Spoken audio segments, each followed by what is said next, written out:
that, you know. So the American one always was more yelling and screaming and emotional and this and that and throwing things around, and while the British was very, very calm and, you know, stuff like that, you know. So does that make sense? You know, it's like the American one, then, you know, a secret agent, he's been caught that he's being a double agent, right? And so then, you know, the boss and his other what do you call it, associates, they're all yelling and screaming, how could you, this and that, so many things, it's just so emotional, and, you know, it gets rough and all that. Then they switch over to the British, and then, you know, they're all sitting there very quietly and formally, and then the head guy says, you know, Smith, we've come across this information and all that, and, you know, slides it across the table, so, you know, the picture, and so, you know, we're very disappointed in all this, so, you know what has to happen. And he says, yes, and he said, and then Smith says, what about the family? And then the boss says, don't worry, they're taken care of. And then that's it.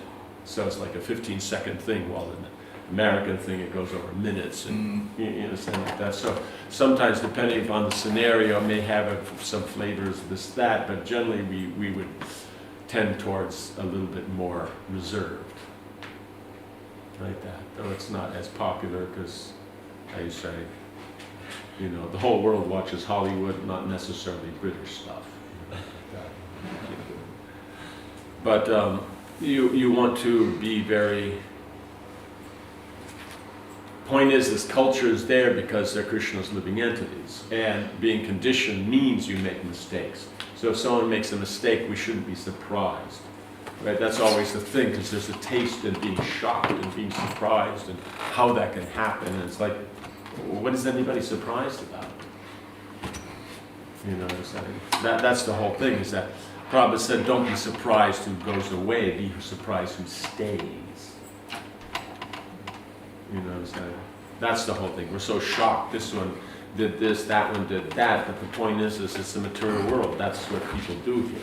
So if someone gives that up and actually does something in Krishna consciousness and sticks to that, that should be the surprising thing. Wow, that's nice. That's good. Not that, oh, how can that happen? Oh, they're a leader. How can that happen? It's just like it's just drama. The reality is that you're in the material world. These things happen. It's not good. It shouldn't happen. There's no benefit to it happening. You know, it's not that it's all right, because there'll be reactions for it. It's just the way it goes. But you know, there's obstacles in everything you do. So why won't there be obstacles in the development of Krishna consciousness, right? So therefore, considering that, you deal what's appropriate to try to get the person to either adjust and take up a better position of Krishna consciousness, or to at least neutralize their position so that they can't disturb others' position of Krishna consciousness. Right? Because the point is you're trying to cultivate Krishna consciousness. Does that make sense? Yeah. Yes. Could you a little elaborate the what is actually, what should be the main emphasis for the rulers in order to bring Krishna consciousness to the state, you know, the state how it is now? So what should be like the main emphasis? I think Prabhupada is giving some list of things which in general should be done, but still, you know, I mean, of course we have one sense discussed this from different angles, but still, you know, is it like, you know, how would I say, on the consciousness level, kind of awareness that Krishna consciousness spirituality will bring ultimate happiness? You know, like, that's the main thing, is that, as you see, is that Pṛthu Maharaj himself is a Krishna conscious person. yeah. His own determination, and that whether he's the king or not, he will practice Krishna consciousness. That's the, you could say, is the first point.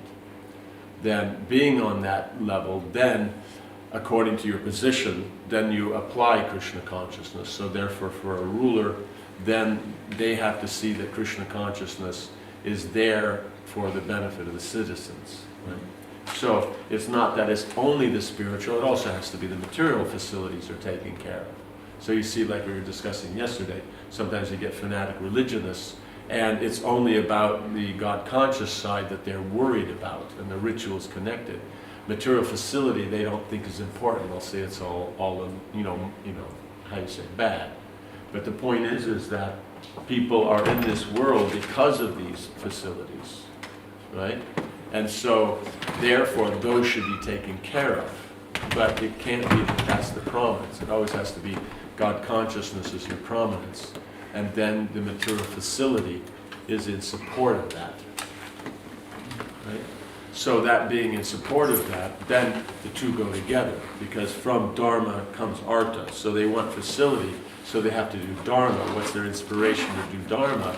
So that it doesn't degrade them is the spirituality of the God consciousness. So if people do the proper work with the spiritual understanding, that will keep it from degrading when they get Artha. Otherwise, they perform the Dharma, they get Artha, and then they drop all that. Right? You know, it's just like the American thing, on all the money it says, in God we trust. Right? But then nowadays, you don't necessarily see that that's a prominent element. It was sometime back, like maybe 20 or 30 years back, it was even discussed, you know, on the governmental level, on whether that should stay on the money or not. And I'm not sure. I mean, it's still there. So whether it was they decided in support of it, or just because it's a traditional thing, like, you know, Coca-Cola, it shouldn't change, so therefore they left it on there. I'm not sure if it was more of a spiritual understanding, or if it was just it's all American or something, like 4th of July. Does that make sense? So the point is that it starts in one way, but when people get Artha, then they tend to forget about Dharma. So how to maintain that you don't drop as you have facility. So the only way you can actually have good material facility is if you're God conscious. So sometimes we're thinking, oh, but they're God conscious, why do they need this facility? Technically, in one sense, they don't. But at the same time as if you perform activities to please Krishna, the activities you're going to perform will be religious or dharmic. And because of dharma, then you get economic development, you get artha. So therefore, you're in the performance of devotional service, you will naturally get facilities. That's just the way it works. But because you're only interested in God consciousness, therefore whatever facilities you use doesn't distract you from God consciousness, but it's just something more to engage in the Lord's service. Right? So the only way you can actually have a consistently prosperous state is if the people are spiritual. Otherwise, it won't stay consistent like that, because at some point they'll degrade.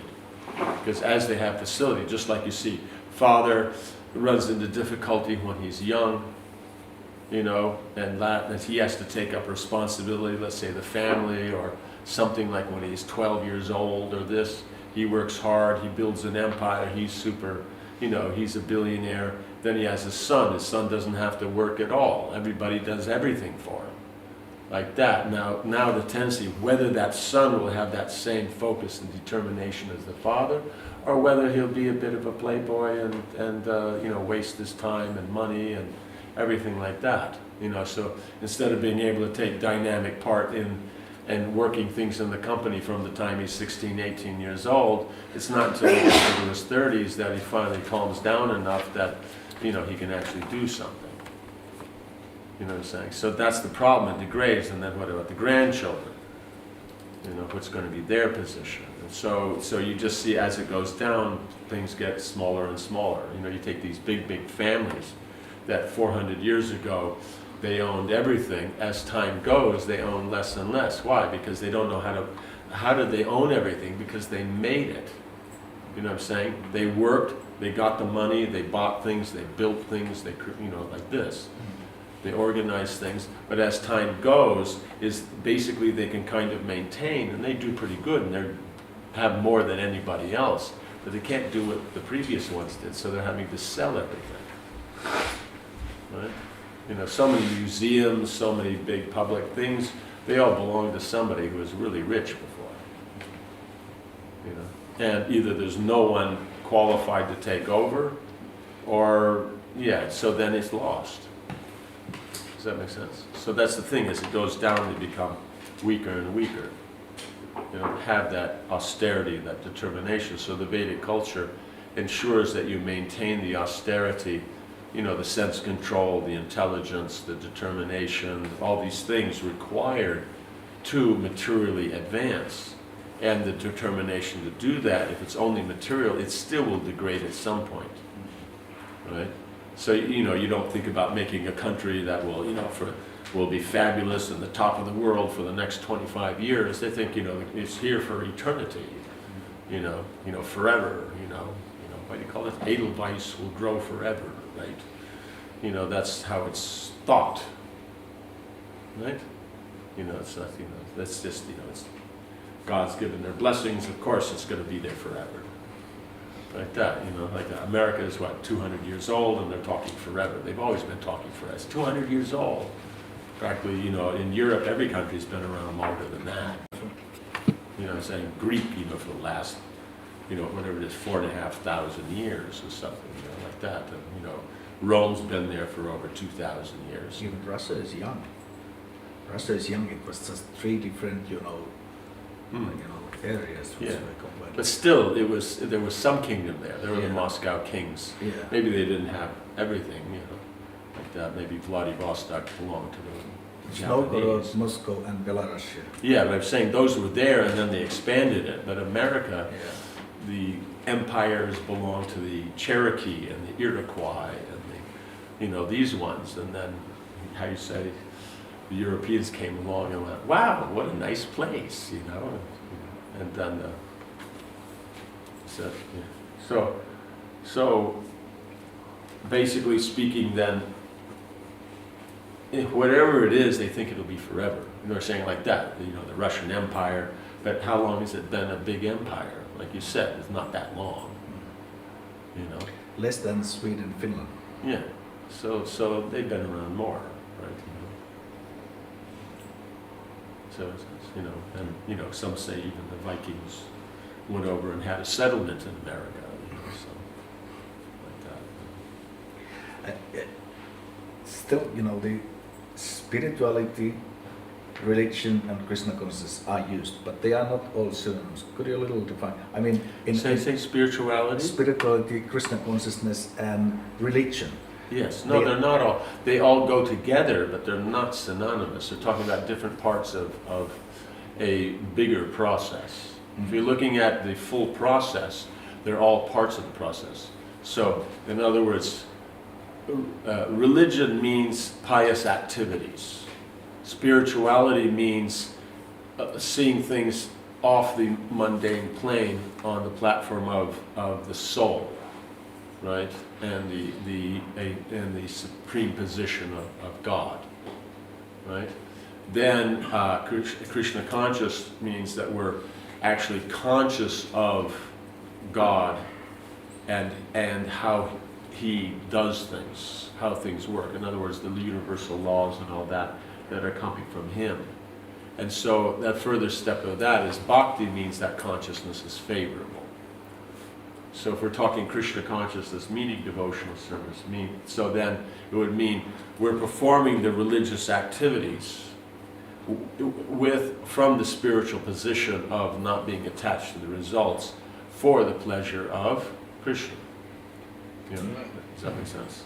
That makes it complete. Does that make sense? But, so if the leadership is on that platform, then it makes it very easy to make everything else work. Because then, even if the citizens don't come up to fully that platform, at least they can appreciate the spiritual level, so the religious and the spiritual level. Right? So they can appreciate that there is universal laws, therefore there is universal right concepts of right and wrong. Therefore, if you follow what's right, you'll get a better result than if you do what's wrong. And so that way they'll be prosperous. So only if they maintain that. In other words, it's a theistic approach to religion. They have to accept that. Now, whether they can go beyond to the point where that theism goes to actual true theism, where they understand the nature of the personality of Godhead and have that relationship and devotion towards, then then you'll say that will be the most stable and most beneficial. But minimum, you have to have a theistic understanding that there's God's laws, and if we follow those laws, then things will work out nicely. Because if we take the atheistic, means we don't worry about God. We say how material energy works, though material energy doesn't seem to care, and so then, all these things come up, right? So it's the most unstable, right? Well, it's non-theistic. And now of non-theistic, where there's non-cooperation, everybody just does their own thing and this and that, and it's divided. The smaller the little groups it's divided into, the less prosperous and maintainable it is. So if they work as a grand scale, then they can create more, but it still is unstable because it's not following the natural laws of the universe. Does that make sense? Yeah, definitely. Could you give a little, you spoke actually that with the strategies, but I had some phone call, which really, what I could listen made sense, that how the spirituality is ultimately benefiting all the different levels, but I little missed that, and I think the others definitely also. So how to convince that spirituality, at least some aspect, how to convince how the spirituality is ultimately the most benefiting for all the other activities. You mentioned this, following the rules will be easier. That's aspect. Yes. Means you have the aspect, even if you just take it, even if people are not theistic, but just the concept that there's a supreme, right, that there is a God, then makes people more prone towards doing what's right. Now, whether what's right is according to the universal laws, or whether they're not, but at least they will follow the social system. Right? Let's say the government is atheistic, they come up with their own laws and concepts of, social standards. If there's a concept that there's a supreme and that he's seeing this and he's judging this, then people have a tendency to follow the laws better than if not. And then you also have the aspect is that, as we said, if you want to look at things scientifically, then there's a 50% chance that there is God. Right? You could say he either exists or doesn't, so it's 50-50. Yeah. So now if he does exist and you followed the rules, then you'll get the benefit of his existing. If he exists and you didn't follow the rules, then you're in trouble. Right? Now if he doesn't exist and you follow the rules, you get the benefit from following the rules, so there's no loss. Yeah. Right? If there's no further afterlife and this and that, it doesn't matter because you got the benefit from following the laws now. Right? And if there, isn't a God and you don't follow the rules, then you don't get the benefit, from the present position. So therefore, you can see what gets the most maximum is if you believed in God. Therefore, you'll get the benefits now, and if there are benefits later, you'll get that also. Right? Does that make sense? And even if there isn't a God, then at least you'll get the benefits from now. But if you don't follow the rules, you don't get any benefits now, and if there is a later, then you lose out there also. So just socially, it works better if there's a concept of God, even if it's incomplete or this or that. There's something. It's saying speculative. There'll be some tendency to follow the rules. So even on the atheistic position, it still works better. Right? So that means there's some value in being God conscious. Right? Does that make sense? Now, what was being suggested here is that we can make up our own rules, but if it's against the laws of nature, it won't work anyway. So why even take that position? In other words, one should follow the laws of nature because that's how things work, right? That's the science. In other words, it's very strange that a society that bases itself on science doesn't follow the laws of nature, Does that make sense? You would think that if science is valued, then we'd follow the laws of nature. Right? So therefore, that's what said, the theistic approach is why the laws of nature are there, why they're consistent. Because there has to be one supreme who is making that all work. Otherwise, there wouldn't be consistency. If there were many supremes, right, many gods, then they would all run things differently, right? Each one would run differently. So wherever the demarcation between the two realms worked, then when you're on this side, it would work one way. When you walk to the other side, it would be completely different. Like this side, it looks like a what do you call it? A Rembrandt. When you walk over that line, then everything turns into Picasso or something. So it would be strange. The laws would be different, but the laws are the same everywhere, and they see they're the same in the whole universe. So that consistency means there has to be one supreme controlling it. Right? So therefore, since that's the position that you follow these laws, it doesn't matter where you follow them, they work on all levels. Therefore, then following these laws, because there's that, they're coming from the Supreme. That's then the minimum standard you want to do, because by following, I'll get a good benefit. So that's the level of karma. But when we add in the spiritual, then we understand we're the soul, we're not the body. Therefore, there is a temporariness to the material situation we can generate from our pious activities. So then if the soul is eternal but the body's not, then we would want to make sure that in taking care of the body that the soul is living in, we don't in any way jeopardize the development of the soul proper. Right?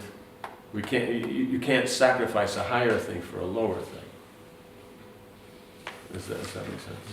Yeah. So that's the principle that's there. So then by seeing the spiritual, then there's the element that the ability to control the senses, to follow the laws in a more of a detached way so that the quality of work will be better is easier. And since the quality of work is better, the material facilities will be better also. But your ability to deal with better facilities is easier because of the control of the senses, because of the higher knowledge. So that way is why we said before, is you could have more material facility and at the same time not misuse it. So the higher the consciousness, the more facility you can have and not misuse it. Does that make sense? So it's just like, let's say, we have, your standard also thing of the, how do you call it? We have the old rich and the new rich. You have that, right? So the old rich, what's the difference between the two? Because technically they may have the same amount of money. The main thing is the culture. So you talk to the new rich, he's showing the rich, he's talking, and it can be a little loud. But those who are from old rich, then they'll be cultured, how they'll deal, how they'll talk, how they'll dress. It'll always be appropriate. Right? So they can live in a rich environment as standard. Well, the new rich, then they come in, they got to spend their money, they got to do all kinds of stuff, they got to show it off, they got to get what they can out of it.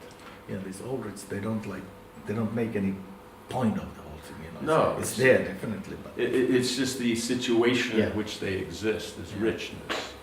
They don't exist in poorness. So therefore, it's being rich is not something to jump up and down about. It's just what you do. Well, for the new rich, then I made it, this, that. They got to make a show out of it. Go out, buy all kinds of crazy stuff, this and that. They don't. Like one person. Somehow in the conversation it came up that someone asked him, how much money do you have? And he basically says, I don't know. But he said, I could give you examples. I could go out and go totally crazy, buy whatever I could dream of buying. That includes, airplanes, islands, you know, whatever it is that you could get your hands on. And he still would have money. Because, you know, when you're dealing in that level, then your investments and this and that, where it's moving and this, you don't exactly know. You could go in and look and calculate, but at the moment you don't know. But he was this really gentle, unassuming, quiet person. Like that, you know, that just, you know, dealt nicely. And remember once he was talking about the ceiling in this one, the room where he was staying, it was double. It wasn't this height, it was double that. It had that. And he was talking about, you know, this is quite nice, you know, it's because it's a higher ceiling, so it's more aristocratic. The higher the ceiling, the more it's considered like that. And I said, well, in our grass hut, it's even double that. He said, really? Yeah. You know, so, you know, that was all that there was. And then a few days later, when I came back to the Gurukul, he was there sitting in our hut. And I says, oh, you've come? He says, yes, I've come to see the highest ceiling in Mayapur. And he was just chanting his japa and looking up. And, yeah, this is... you know, but it was very unassuming. So that's the thing. They're from these old, rich families. You know, so, you know, they'll do what's necessary. They won't do something not necessary. You know, like if it's impractical to take the car because of something, they'll take a taxi. Well, the new Mauritius got to take his fancy car. He can't not, well, you know, I got money. Why would I take a taxi? But they'll do whatever needs to. Or if they need to walk, they'll do that. You know, it's just that so the culture is the whole thing. So that's what we're saying, is this culture is then the higher the consciousness, the better it is to deal with prosperity. So if the government's looking at, so as we see, is God consciousness and prosperity go together as how the government's supposed to establish. So that means you can't establish, in general, higher prosperity unless you improve the consciousness. So without spirituality, you can't actually have a very consistently prosperous country. Right? Because the consciousness won't be high enough. Because otherwise then people get money, they want to take everybody else's money, and it won't work. It's like the, what do you call it? I told the story of the Mauritian frogs. No? No Mauritian frogs. We all know Mauritius? No. Okay, we all know frogs. Okay, so we have a place to start from. So, one day we were discussing something with a Mauritian devotee about the tendency of the devotees to, you know, be critical. And then he's told the story of the Mauritian frog. So, because it's an island, so I guess there's tons of frogs and everything like that. You know, must be, otherwise why use frogs? They would use something else. But so he told this joke. So he said that one day, some big company in France put out a tender for frogs because French liked frogs, right? So then different places in the world that had frogs, so they put in their bids, right? You know, so Mauritius, you know, Bangladesh, some other places, they all put in their bids. And then, having got the bids, then they called all these people. And then at one point they called the Mauritian, you know, who was representing the Mauritian frog, whatever it is, company, you know, they say, Public Unlimited, or whatever it is. You know. And so then they called them in and says, okay, we've talked to everybody else. Everybody else's prices are competitive. You know, like a little bit above, a little below, you know, we talked to them this, they can make adjustments and all this. But he says the prices that you've given on the Mauritian frogs is so much lower than everybody else. It's way below. So we have a doubt. Are you just, how can you do that? No one else can do that. You know, so are you just saying that just to get our attention, but actually you can't provide like that? He says, no, that's an actual price we can provide. He says, well, how is that? Because you know, it's frogs in boxes and this and that. How is it going to be like that? He says, we save money on the lids, right? Everybody else has to have the box, and then they have to have the lid, right? You know, the lid has a thing, it has to double back, and so it's a little bit more difficult to make. So we don't spend any money on lids, that's where we save. He says no lids, but then the frogs will jump out of the box. He says, no, these are Mauritian frogs. He says, what does that got to do with it? He says, they're so envious of each other. If one frog tries to jump out, the others will grab him and pull him back in. So he's making the point is because there's so much envy, no one can progress. If anyone does a little better, everyone will attack and bring him down. He was giving the example, that's how like slums work. Someone could go out and get a job in that, but everybody else would just bring them down, so no one can get out of the slum. Like that. So that's the thing, without character, no one can progress. So that's the thing, as the populace is situated more, at least, how you say, approves of the mode of goodness ideals, then the better it'll work. They may be in passionate ignorance, but at least they consider that a higher position. That you can behave right, you can be, that's good. I wish I could do that, but they have that. But if you take the things, oh, we don't care for that, you know, then the good society can't develop. So you have to establish these higher character, and that can only be done by higher consciousness. So then the easiest way is through spirituality, because the other is then, it can take generations of proper association, and you can't do that. You have to take the people you have now. That can only be done with spirituality, right? Now, of spirituality, to maintain that, then you have to have that God consciousness, right? It means you're conscious of the Supreme is there, the universal laws that are there, governed by the Supreme. It works by that method, that potency. Then at least you'll be able to be somewhat progressive. But if you add in further that the Supreme is a person, and therefore then what's the reason behind these laws, things make much more sense. And then if you take it to the step further that the soul has a natural relationship with this person, then that will maintain the highest standard. Does that make sense? But until you get to that transcendental level, you can't actually maintain the material at a progressive way. That's why the Vedic system is Dharma, Artha, Kama, and moksha. So without the moksha aspect, you can't, Dharma, Artha, Kama, can't maintain an elevated position. It really makes sense. Like you said, also in the University of Oulu. I mean, they may deal with on the pranama element, whatever, but the professor who has been there 20 years, she said, you know, that there is no real progress or development of any of these, you know, without character development. Yes. And she has seen that. Yes. 20 years professor, plus 20 years even before that as a professional. So that's what the high professionals are saying anyhow. Yes. They come to the point. Anybody who's actually, in reality, functioning in a successful way in the material world consistently, not just how you say, you know, how you say, one day or one night wonder or something like that is a name for that, you know? What? One hit wonder. One day.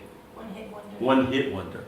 One hit wonder is that they do something fabulous as that and then they can't do anything more. But who's consistent, they actually will understand more what we're talking about than someone who's not. Because they understand is that you don't follow certain things, you're not successful. It's not a matter of what you feel like.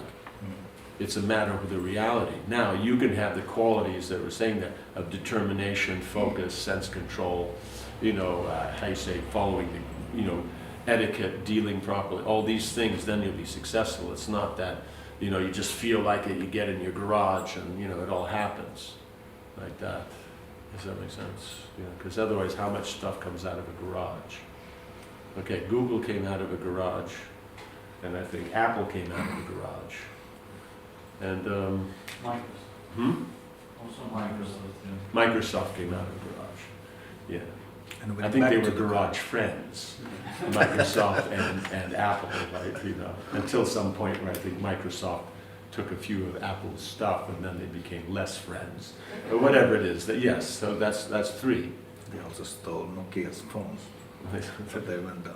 Okay, yeah, and then I think there's one or two bands that came out of a garage, like that, or a basement or something, But not so much, so it's not just, you have to follow the rules, and to maintain it, they're following rules.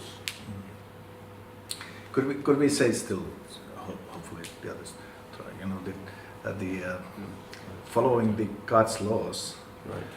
affects also, like you said, to the relationship, because and the social life, because to say that there are franks, how would I say, plain facts about the social life nowadays, it's maybe not on zero, it's on minus. Although there is some, again, strong marketing that the social media and everything, but it's just a fake, People technically has a lot maybe to do that they don't trust also the friends, because of, anything can happen if they bring the wife to some other, may not come back or something.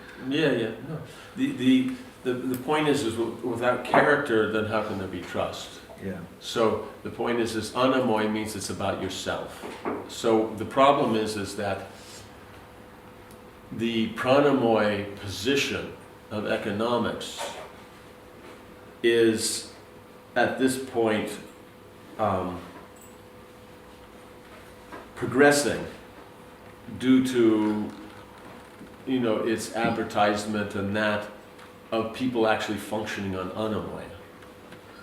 Right? It's about, you want this, I think it was in India, credit card, because they don't generally use credit cards. This new thing about the credit cards.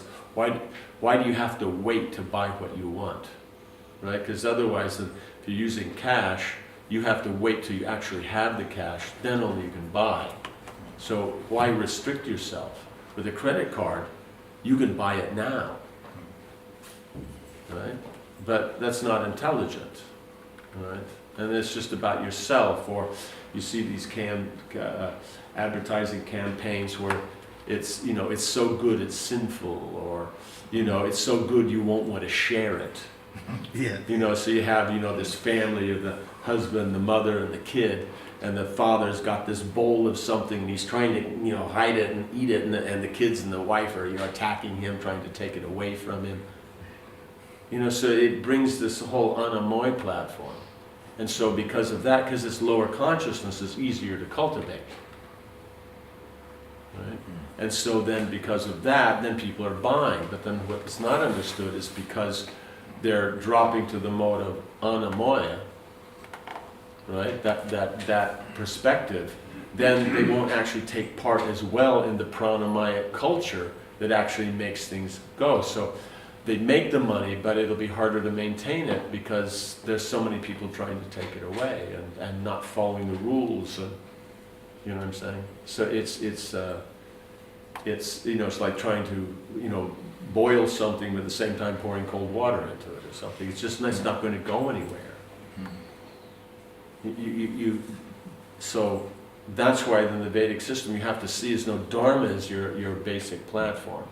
Artha Kama will come anyway. If Dharma is there, Artha comes. If you have Artha, then you can have sense gratification. But without Dharma, you're not going to get the other two. How do you maintain Dharma? By having the spiritual understanding.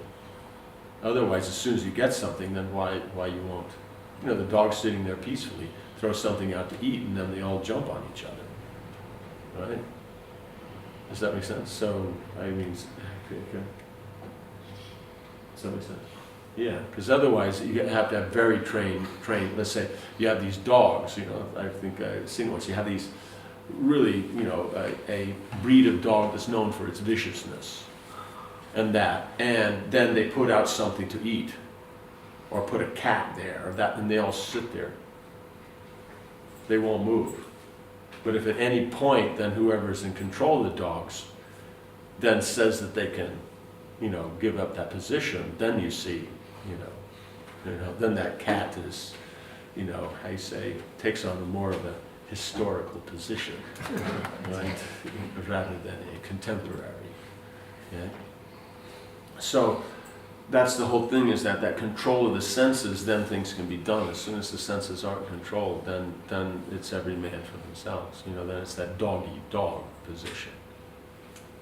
So that's why the government has to be able to see these higher principles. So economics, yes, you have to have economics, but not at the expense of the whole society. Because the way it's going now, if the business community has its say and runs it how it runs, the whole thing will be destroyed. It's not understood. They don't have enough vision to see that. Right? Maybe a few individuals know how to just keep it on the line, but still that's dangerous. What if it just goes over? Then what do?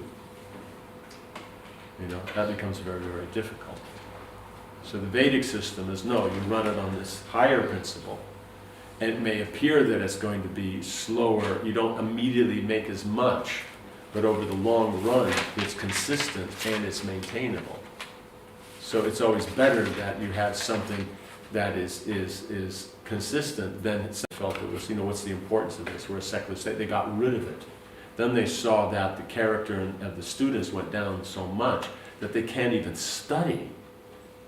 You know, let alone they come to the school, not kill each other, how they dress, how they behave. And so then it was seen that, and then they studied and they saw schools that had religious education, in other words, the private schools, they were able to maintain.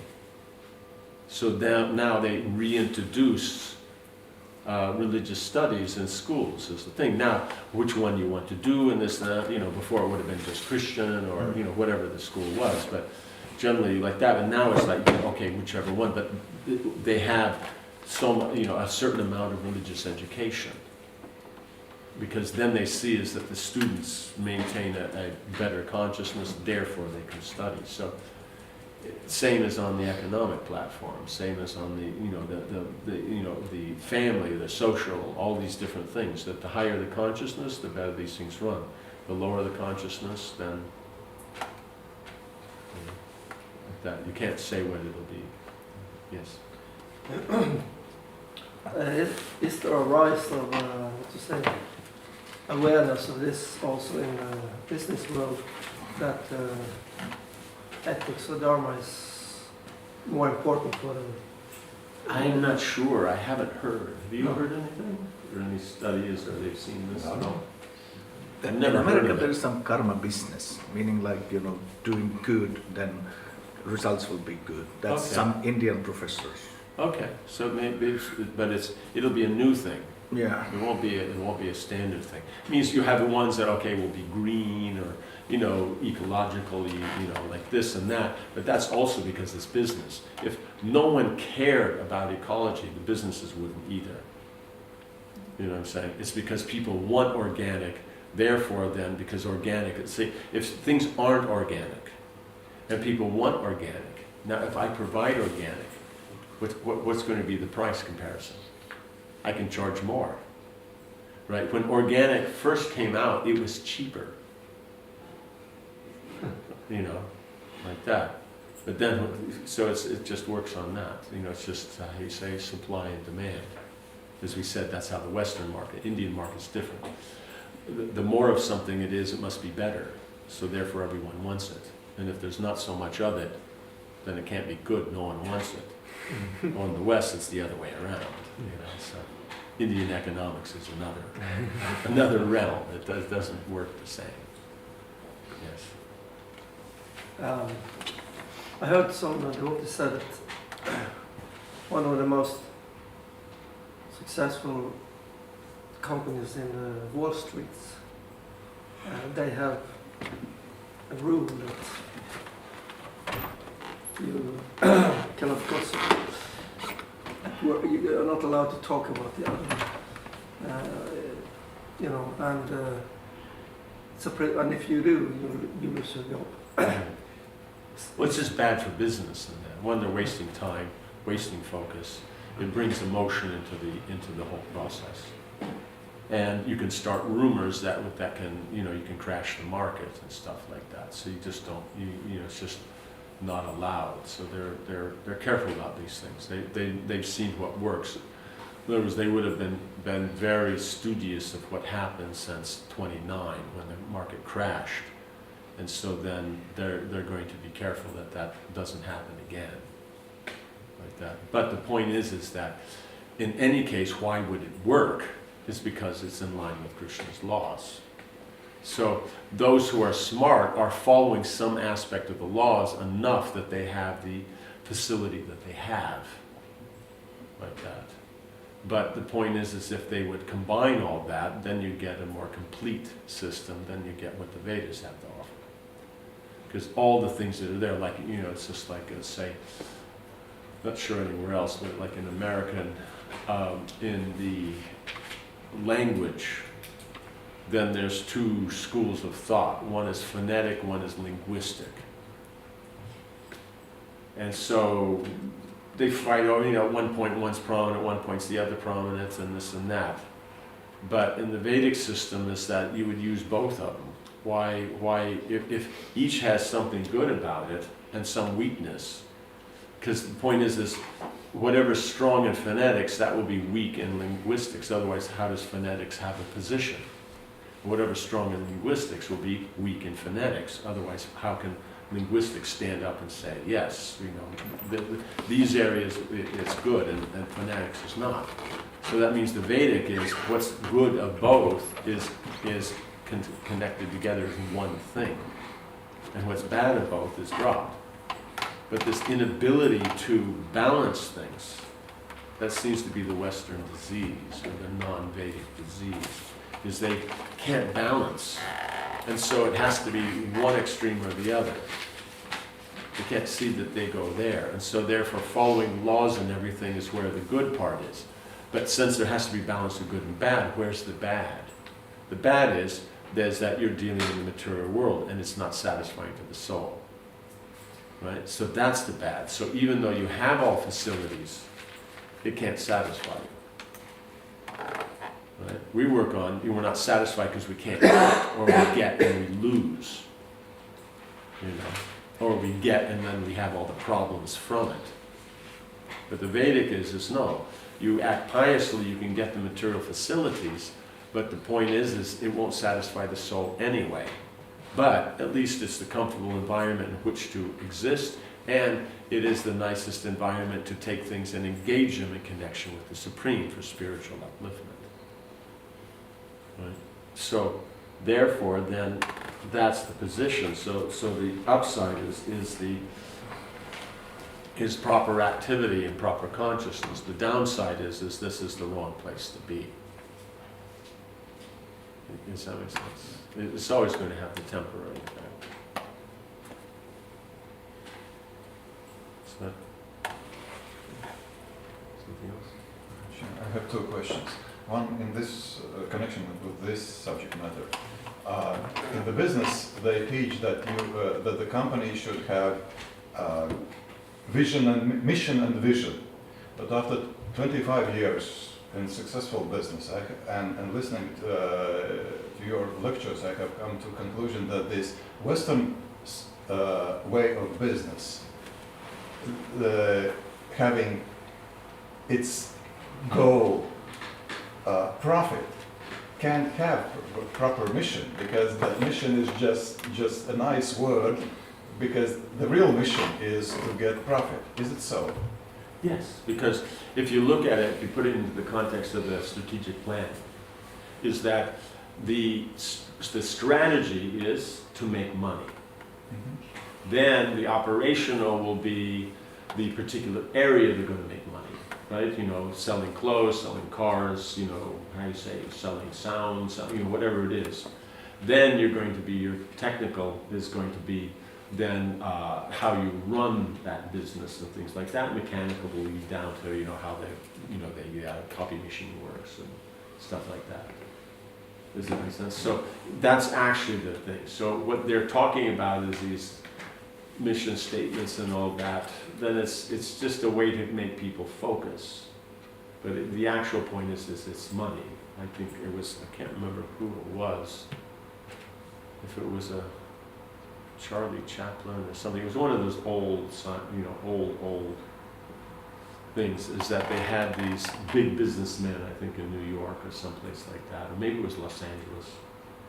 And so then, oh no, it wasn't Chapman. So then they're all sitting there in their suits and their top hats, and everything's very formal, you know, all the wood, you know, how you say, everything, the walls and everything's all that old style of wood paneling and stuff like that. And then at one point they're going to start the meeting. So before they start the meeting, they have to, you know, show their reverence to the Supreme. So they all stand up, and then they all look one direction, and there on an altar is a $. And then they all offer their reverence and all that, and then having done that, then they all sit down and then start business. So the point is it's just about making profit. They don't make profit, it's not that they have something else to do. So that's the thing, is the economics is their goal. And so, but that's why we're saying is that the occupational is only a social position. The ashram is the spiritual position. Because in the ashram, then your goal is to, you know, attain to the Supreme or develop love for Krishna. Right? So, but to do that, you need facilities to live. Therefore, the occupation does that. Now, within that, then the business, so all of them are to make money, but the medium through which they make money, you know, or the reason they do is then for business, it's profit. Right? And so what makes profit is then what you do. Right? For the Shudras, it's doing the work or skill that therefore pleases the businessman. That makes their profit. So in other words, the expression of their skill, their art, makes their profit. Because they're artists, so therefore expression of their art is what artists like to do. But that makes profit because they'll pay for that. Government is protecting the people. They protect the people. It creates the environment in which it can be prosperous, and then when it's prosperous, then the tax can be taken to maintain the society. Right? Does that make sense? And then the Brahmins, then it's to study and teach. And then by doing that, then people being impressed, then they'll take care. So for business, profit is the direct, it's you could say it's the means, it's the goal. Does that make sense? Well, in other words, they have another goal and means, but it'll come as a side point, like that. So, yes, you can't really say is that it's, because they'd have to say the mission statement is to make as much money as possible in, you know, whatever way it's practical. Now they can say is that, okay, the areas in which we want to, in other words, the operational, that they can start saying, that's how we know we want these kind of dealings, we want this kind of methods or these kind of areas. So that would be their operational. That's the whole thing. What's the mistake is that they'll use these systems like the military or educational formulas for their success, but they're always dropped. It's always thinking, no, government works at this level, business works on this. No, it drops down. It's never the same.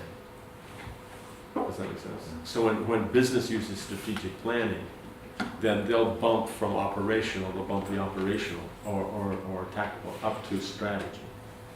But actually they don't have, because technically even you want to make money, you know, what's the purpose of making money?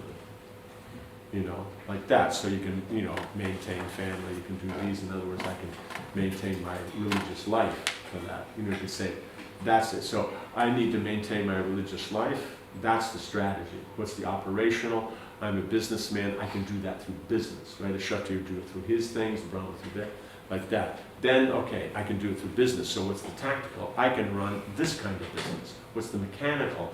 Arranging all the facilities I need, a place and whatever is the ingredients used for that business to run. That would be the actual strategic planning.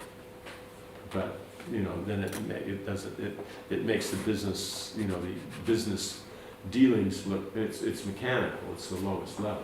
Well, they want to move that up. It feels better because it's a social position. People want more social prestige. Does that make sense? So that's how it works. It makes people. But from the Vedic, you would want to put everything in perspective so everybody knows what they're dealing with. So in the Vedic system, someone, let's say, who is a businessman, knows they're a businessman, and they're comfortable with that, because that's their nature, that's what they can do, they can maintain themselves, and with that they can do their devotional life, they can do things that are religious, they can give in charity, they can themselves take part in their devotional activities, because on the devotional platform, it doesn't matter what your party is. When it comes to ashram, it doesn't matter. Right? The rules of husband and wife or sadhana are the same for everybody, so there's no difference there. So it's not that, who leads the kirtan, it's not according to what varna you are. Though, it's the funny thing is the Vaishyas generally have a better voice than the others. Artists, if they have a good voice, they'll have a really good voice. And the others, if they have a good voice, then it'll be there. But as a general rule, Vaishyas generally have a good voice. Some don't, but generally they do. Because of the nature of to be successful in business, there is some position of Venus in the chart, and Venus then makes for a good voice. So that's why you see a lot of in Lord Chaitanya's Sankirtan. Many of the main kirtan leaders are all Vaishyas. Like that. So it's just by nature that they can do. But that would be because they have a good voice, not because they're a Vaishya. You know what I'm saying? So, but in Varna side, you do business because you're a businessman. It means if you're not a businessman, you can't do business. And if people say, no, but everybody's equal, you should be able, anyone can do anything, that's nonsense. And any practical person in the world knows it's nonsense. I can remember when was that? 6 months, 9 months ago, there was this interview with somebody who was quite successful. And young guy. I think one of the things is it was a study in all these young people who are successful. Rather than, because generally we hear about the 50, 60-year-olds, but this is all about the late 20s, early 30s, this kind of area. And then they were asking him about, because I think it was all during the, all the American presidential campaigning and all that, so then the political thing will be, topical. So they ask him what's his, how does he stand politically? Is he a liberal or conservative? And he says, when it comes to social issues, I'm liberal, but when it comes to economic, I'm conservative. Because only the conservative works, so when it comes to money, I'm realistic. And then when it comes to social, then I'm idealistic. Does that make sense? Yeah, so if it's appreciated, then in reality, what is called the mission statement will be more down on the operation or tactical level. So as long as they understand is that if it doesn't make profit, it's not business. Then, then you can look at these other things. At the same time then there's a reason why do you have to make profit. That's why he's saying I even drop that down to the operation. Is that because of maintaining a lifestyle. And that means then you have character and quality. So I can't make money that's actually going to be bad for character or the lifestyle. Like that. Then within that, then which area you can make money, and then it moves down from there. So in doing that, I would say is that bring out that these higher levels are there.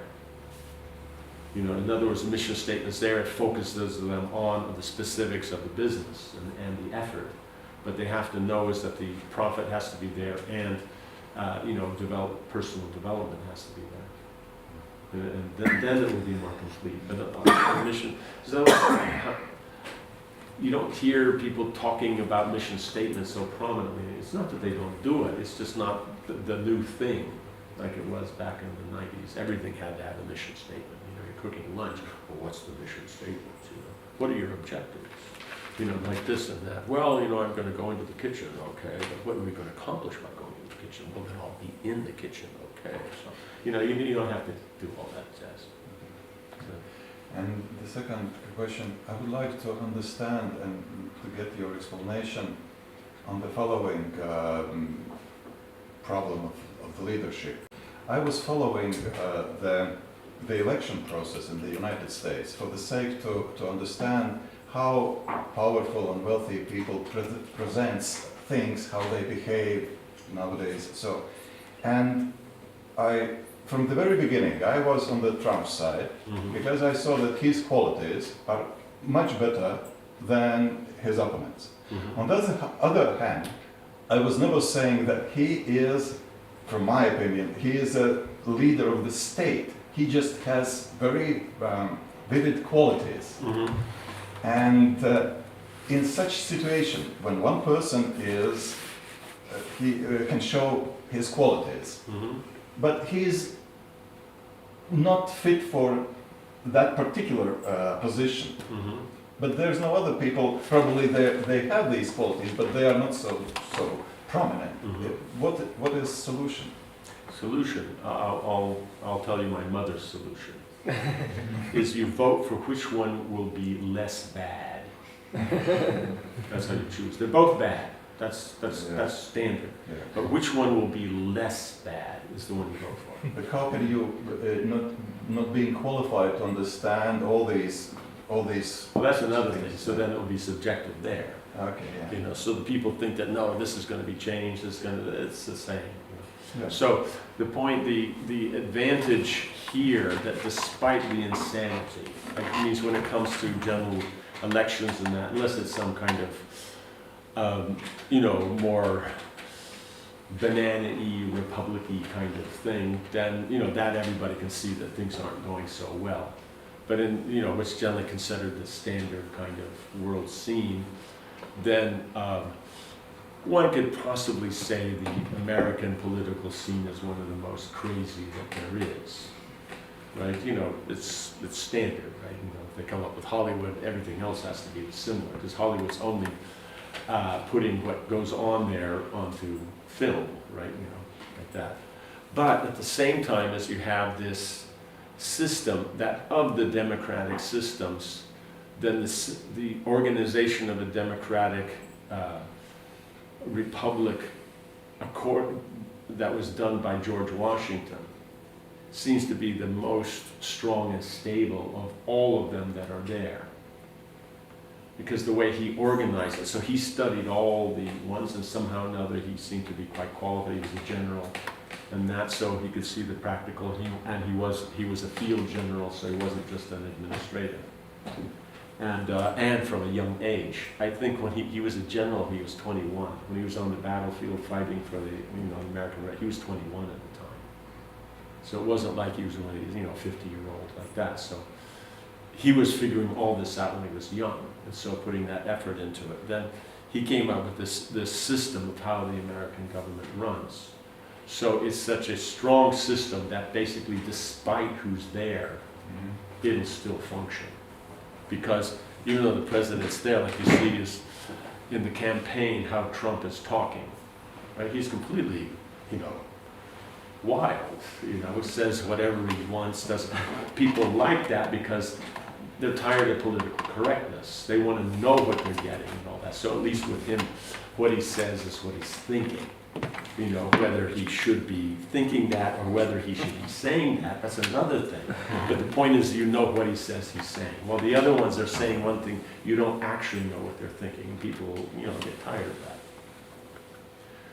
But all that talk, all that things like that, but as soon as you see he's in office and he's there, you don't hear him talking like that anymore. Why? Because there's systems in place to train you and see that you follow the protocol, the etiquettes and everything like that. And so that you have in place, because technically speaking, according to the American ideal, anybody could become a president. Right? I mean, I think, was it Carter? I think he was a peanut farmer, like that. And Reagan was an actor. Schwarzenegger did pretty well. Both of them were in California, of course. But so anybody could do, but the machinery that's in place then molds you so that you at least follow the status quo. So that from that aspect, you're asking, how could he actually do something? Because all these other things that are in place and advising and that, because he may be the head of the military, but he doesn't run the military. Does that make sense? So it means he has the last say, but at the same time, as he's not the one that maintains things. He'll move on, the same people will be there, just like the White House. The butler's there, the presidents come and go, but the butler's the same guy. My question is more from that perspective. If I have to elect, let's say, a manager, and I face the same issue. Yeah. How to decide? Who would have the most potential? Potential in which It direction? means according to what's the Vedic Okay, standard. got it, yeah. Yeah, like that. Like I remember there was one thing that there was a choice for, okay, there was the head of a martial arts school and they had so many students and they wanted to have a successor. And so there were so many, all the senior students were there. But there was one student who wasn't senior and the head picked them. And then the question, well, how are them, this and that? And their point was is, all these other students are good, definitely good, but they can't get any better. Well, this other student, they're younger, they're not as trained as them, but their potential is they could become much better than those others. So you have to basically look at what potential could be there. In other words, when they do go into that, governmental machinery, what will they be able to do there? Will more be able to be brought out? So when it comes to the political and those kind of things like that, then yes, his opponent would have probably been better because they're just more refined, more trained, been at it longer. In other words, they've been in the political field forever. I think they did start off as a lawyer like that, did grow up, they were in the scene while he was just a businessman the whole time. So, but when it comes down to practical stuff, he'll have the strength like that. So the political machinery people will make up for because it's politics, they have to do that. It means they write the speeches anyway, like that. But when it comes to the practical, then he'll have that potential in that aspect. But then it'll be seen how he does. You'll see at the end, and if he does very well, then people start thinking about, okay, people are more practical. If he fails miserable, then they'll go back to the politicians. They won't. They're not going to go for these guys anymore. So it'll just be seen because you're not dealing with all the standard qualifications, training, and everything. So you don't know. So it's not like the people's representatives are picking the president, because that would be more of a standard, because the people are there, they have their representatives, and those representatives have their representatives. At some point in there, when the training of the individual, knowledge of the individual is high enough, then you can say, as they understand what it takes to run the country, then amongst that group, they could elect king. I think Poland had like that. The king wasn't just handed down from father to son. The nobility chose the king, from amongst themselves, who they felt was the proper king, then they became the king. Because they knew what was happening in their kingdoms, or their, whatever it is, the area they managed. And so they knew how to manage, but at the same time, who could then understand and deal with everybody's, then that person would be elected.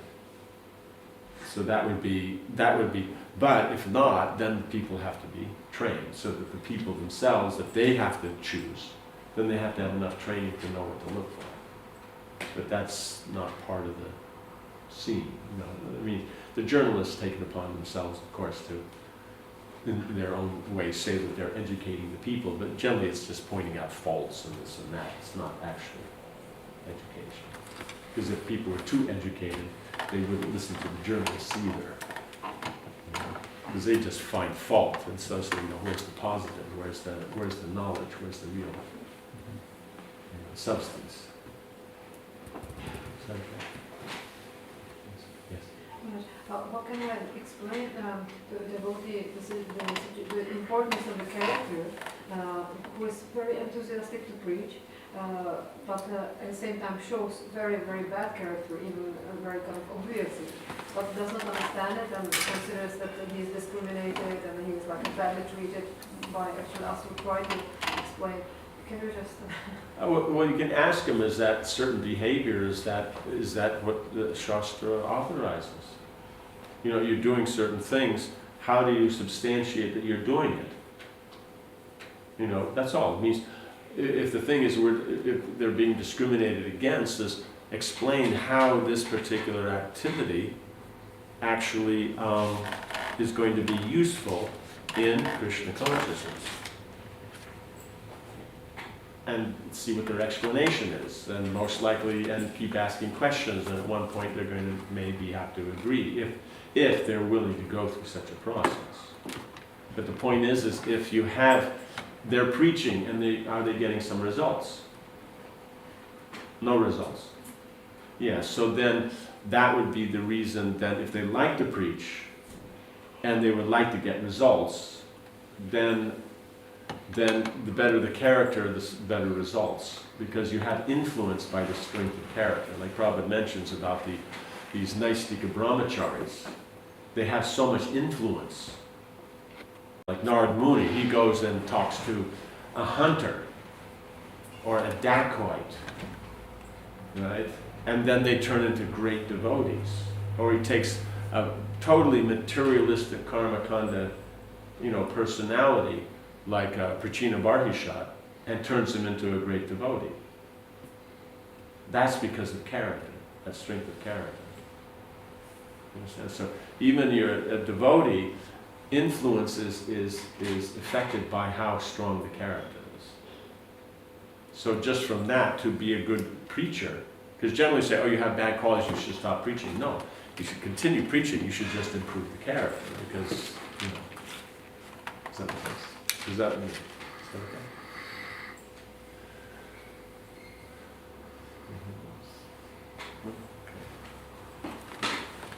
Okay, 59.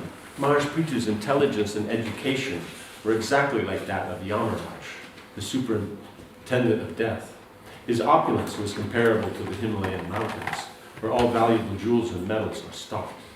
He possessed great riches like Kuvera, the treasure of the heavenly planets, and no one could reveal his secrets, for they were like the demigod Varunas. Right? Because remember, before I was talking about the ocean and all that, he was deep and grave. And then now we see is that, now it goes further on that. So, in other words, the qualities of these 8 different demigods that the king, he has the qualities and represents, then Sukadeva Goswami is bringing them together in these very nice ways of grouping them so you can appreciate, those things. Because it's not that this demigod has something that's totally different from that. They'll have the uniqueness, but there's many things that overlap.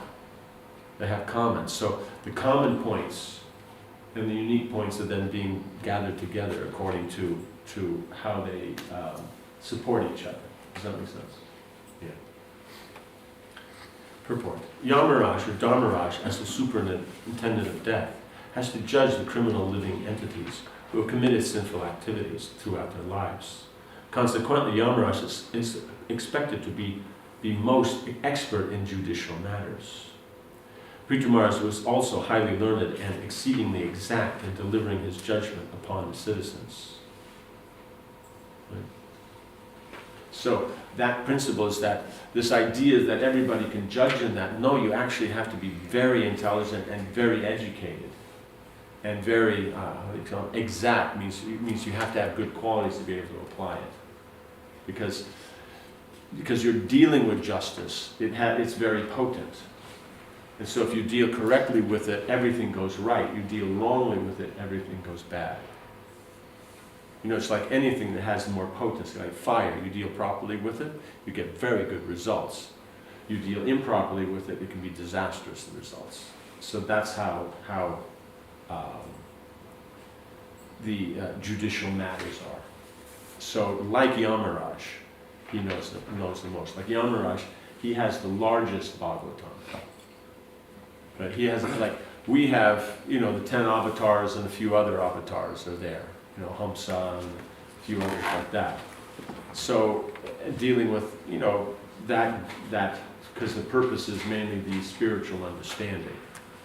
But Krishna comes as all the species of life. He's the first one, he takes on that. And then he performs the pastime. So then in Yamaraja's Bhagavatam, all those pastimes of all 8,400,000 are in his Bhagavatam, so that he can connect every situation. Because he's taking all the living entities, according to karma, putting them in the various bodies. He can always remember Krishna from the pastime of the Lord.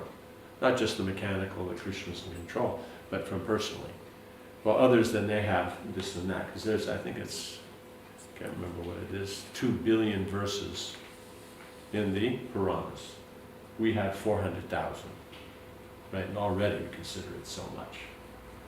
So he's got the biggest form of the Puranic literature. So that means he's most intelligent and most educated, like Vidura. He knew everything perfectly, how it should run, how it should be dealt. So he was there for the prime minister. But because of lack of Krishna consciousness and that, therefore, and lack of character, Duryodhana and Dhritarashtra couldn't actually take advantage of his advice. But he's the most qualified. So break here for a few minutes. Punishment, then you have to deal very nicely, properly with punishment.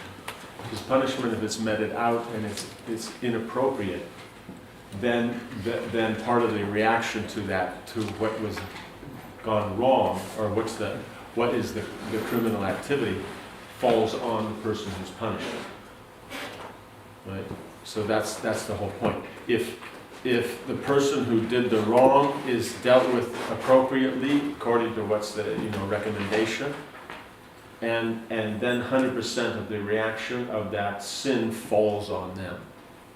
Now, if it's adjudicated improperly, then a quarter falls on them, a quarter will fall on whoever makes the judgment, another quarter on those who are part of the thing or supported, and I think a quarter on whoever's connected to those people.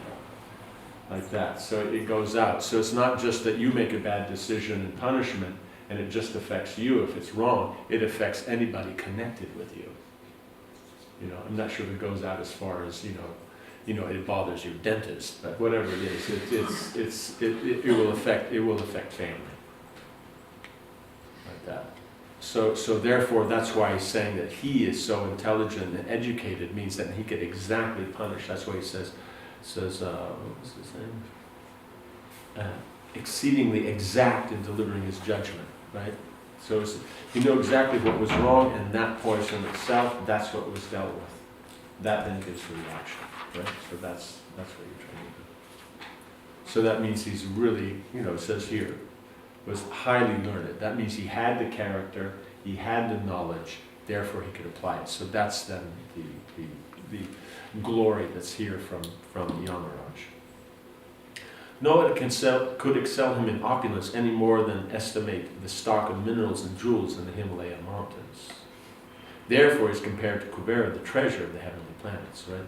So he has so much no one can even estimate. At the same time as the wealth that he has that is used and you can see, then it's like Kubera. Right? Kubera is the treasure for the demigods. That means he'll deal with everything very properly. So how much he has, you can't tell, like the Himalayas, and what he uses then is done in a very proper way. You know what I'm saying? Treasures generally tend to be, deal with money very properly. So then his dealing with the money was all proper and everything like that, but the amount he has, you can't even estimate. Right? You just don't know. Like that, because that's the thing, is if no one knows, it works better. Like the enemy knows that you have this much, then they know how much they can, okay, they lay siege to your place, then you only have enough money to last 6 months. So therefore, if they just sit there for 6 months, then they have the kingdom. Does that make sense? But if they don't know, nobody knows, then there's a doubt, because one is that it could be so much, it could be so little, but you generally tend to so much, right? Because otherwise people would know. And that you can't find out, that means he has better security, he has better organization than you have. So therefore then, just it's daunting, so people just won't bother you. Because, who wants to, stick their hand into something that could be like full of snakes or something? You just don't do it. Does that make sense? You have to have some idea.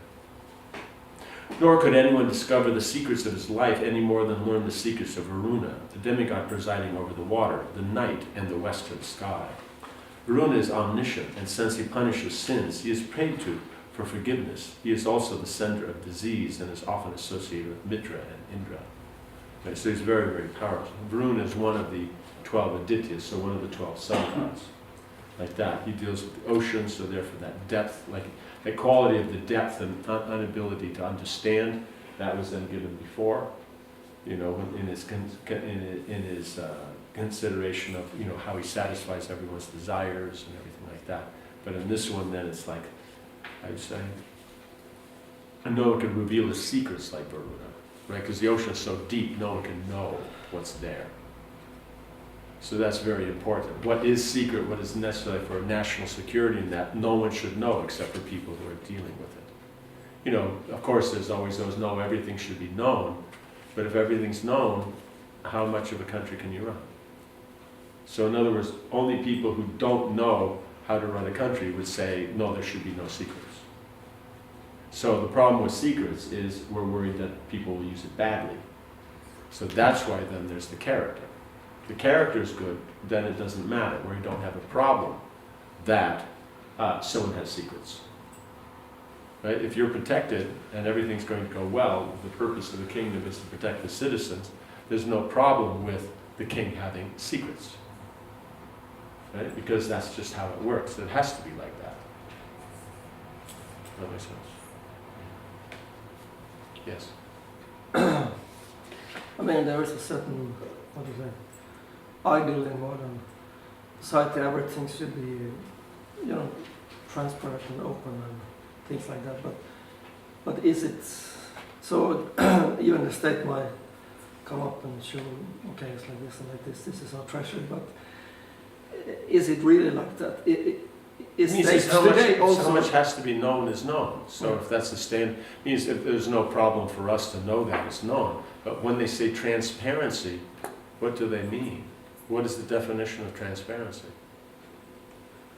It's just facts. And since when are facts truth? You understand? Facts is one thing, truth is another.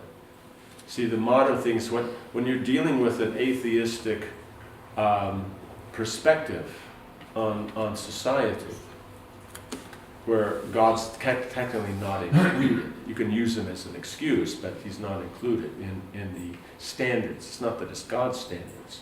It's our standards. Otherwise we say, these are their social standards, but they don't meet the modern concept of standards. Then we'll say that they're wrong. But then how can we claim that we're functioning on God's standards? We should understand how they are, how they should be, why they're like that, educate ourselves. Because if we educate ourselves, we'll find that maybe they work. Because things that before they said, like we said before, you go to secondary school, we don't need religious education. They dropped it, and then after 20 years, they figured out, well, the kids are going crazy, so they have to reintroduce it. So that means maybe there's things they don't know, right? They're so proud of what they know. It's like I think it was in the 1890s, you know, how you say, belly cock or whatever, how you say it, is that how you say it? Yeah. Then they thought that man was at the pinnacle, and he had invented everything that could be invented. There is actually an idea to close the patent office, because whatever could be invented has been invented. So that's the point.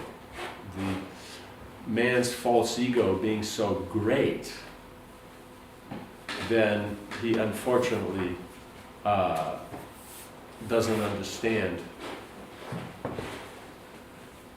the actual reality of what's going on around him. Something he sees, but he doesn't actually know more. So does that make sense? Yeah.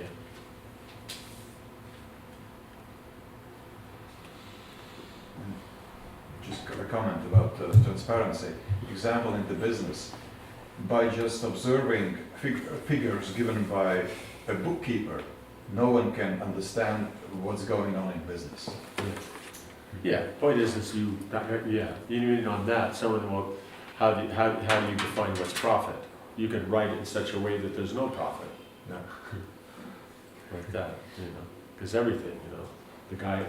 how you say, 50 workers breathing air, that's this much, and this and that, and so therefore if we count that, and air costs us, it's like you can get into anything, And then there's the guys passing air, so that reduces the quality of air, so that's going to have an effect. So that's going to have all these repercussions, in which then, it's just you can really have fun.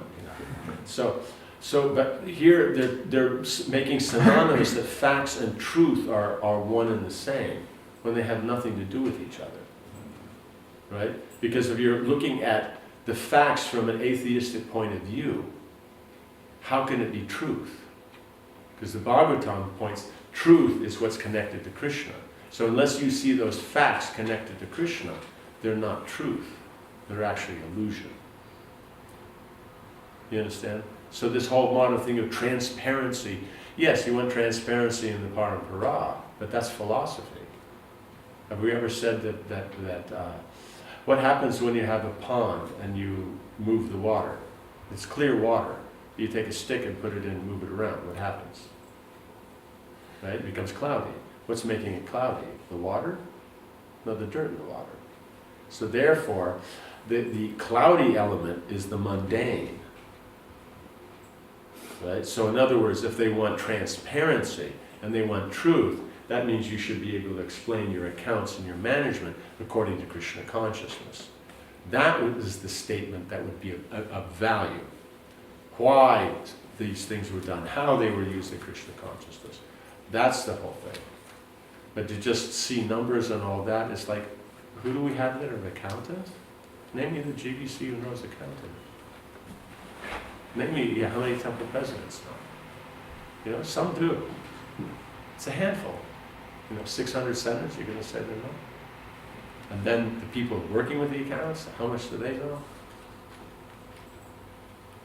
So the whole point is that in reality, then if truth is not defined as what is Krishna conscious and connected to Krishna consciousness as recommended through the transparent Parampara, then it's an illusion.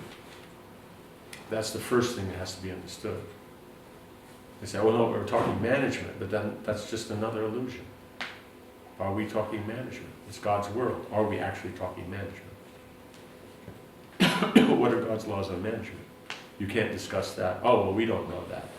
Then why not? All the other modern, success gurus and what they have to say. Why don't you know what the scriptures and Prabhupada says? So is that truth? That's illusion. So in other words, if we really want to get into truth, it's going to start looking really, really bad for people. So that's why we should stick to the standard point. What truth is means what's connected to Krishna. And then how an administration is going on in connection with Krishna. That then makes it very nice. That's something that then will be inspiring. Okay.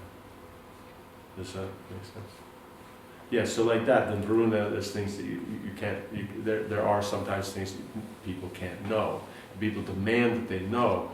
What's their responsibility to accomplish it? You say you want to know, what's your responsibility in the matter? Everyone wants to know how the temple's run. What's their responsibility to see if something goes wrong in the temple? They'll take responsibility? Never. So then, what's their right to know? They say, we have a right to know. We're a member of ISKCON. But do they? How does that work? So there's no private life. We're such impersonalists. We're taking, no, we're a personal movement. We're open. We're this and that. But are they? No, because no one has any personal life, so they're impersonalists. It's not Krishna conscious. It's not actually even viable on the social platform, and it doesn't function anywhere. Right? Does that make sense? The journalist who's out there yelling and screaming and demanding truth and transparency, do we know about his life? Why is he an authority that what he says has an impact on society? What do we know about his life? Shouldn't we go through his life with a fine-tooth comb? You can say, no, but I'm just here as, reporting like that, but you're having an effect. What you speak affects the editorial is there. How many people read that? So many people read that. So you have effect. What is the quality of their life? So those who like to talk, what is this the quality of their life? Does that make sense? That has to be seen.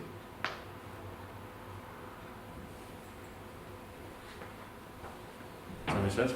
That's why every devotee, therefore, is trying in their own personal life to improve the quality of their own life and bring it more in line with Krishna consciousness. Then it has more value in the Krishna conscious movement, as we were discussing before, is that someone is preaching the quality of their personal life. That will make for the quality of the effect of their preaching. It means you're talking Krishna consciousness, but the point is it's Krishna being pleased with that, it has effect. Does that make sense? Yeah. So, as the quality of your own personal life improves, that means then your effectiveness will be greater. Right? Now that means of what you're conscious of. So many people have so many habits that aren't great, but they're not really conscious of them. But it doesn't mean there's not an effect, on themselves as far as reactions go. But what we're meaning is that what they're conscious of, they're trying to do that. Therefore they can say, oh, but then how does a new devotee have effect in preaching? Because they have so many bad qualities.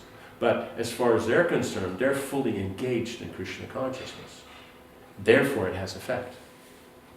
Because they don't have anything else. But when they start introducing so many other things in their life are necessary and this and that, that's when it starts having less effect.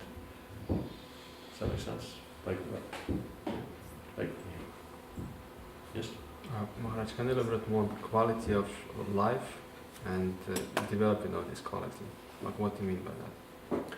Means as Rupa Goswami is recommending that you perform devotional service conscious of Krishna to please Krishna without karma and jnana. That you're saying, okay, where is this aspect of karma and jnana in my life? The acharyas say points, how do I improve on this? Like that. Does that make sense? So the recommendations within the devotional process. That's what we're talking about. Anartha nivriti.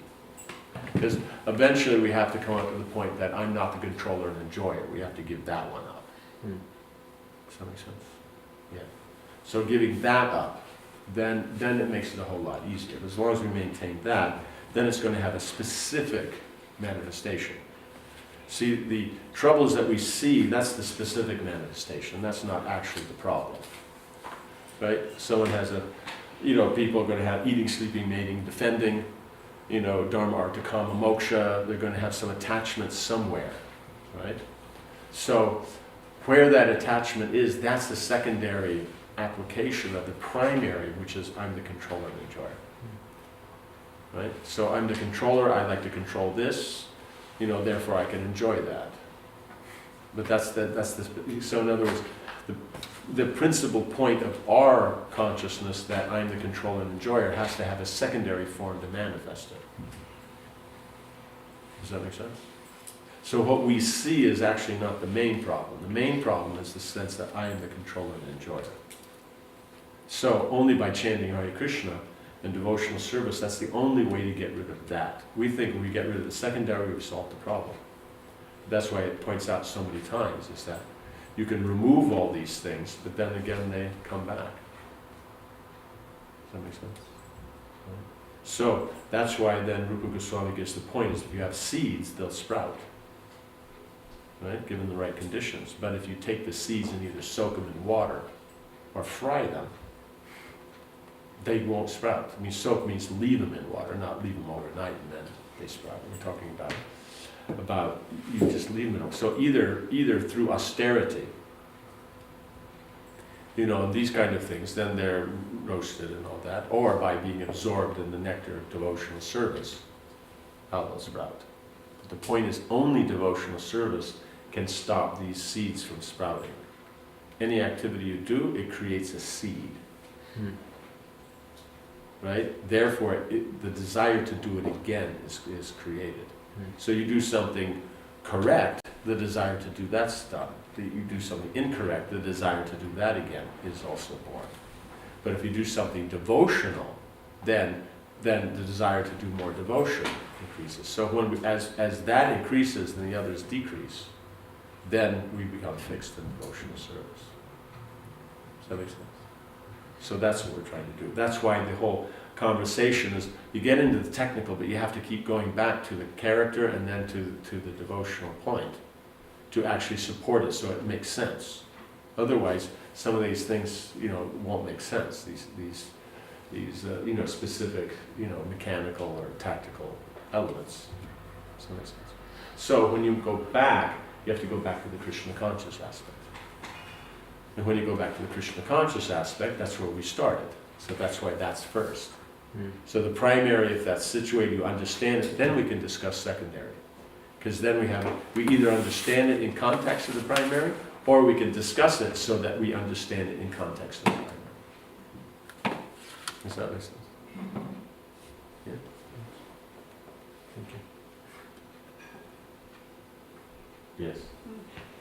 So is it like in the beginning of spiritual life we are kind of innocent and sincere, or Yes. maybe, and then everything works, even though we may be impure.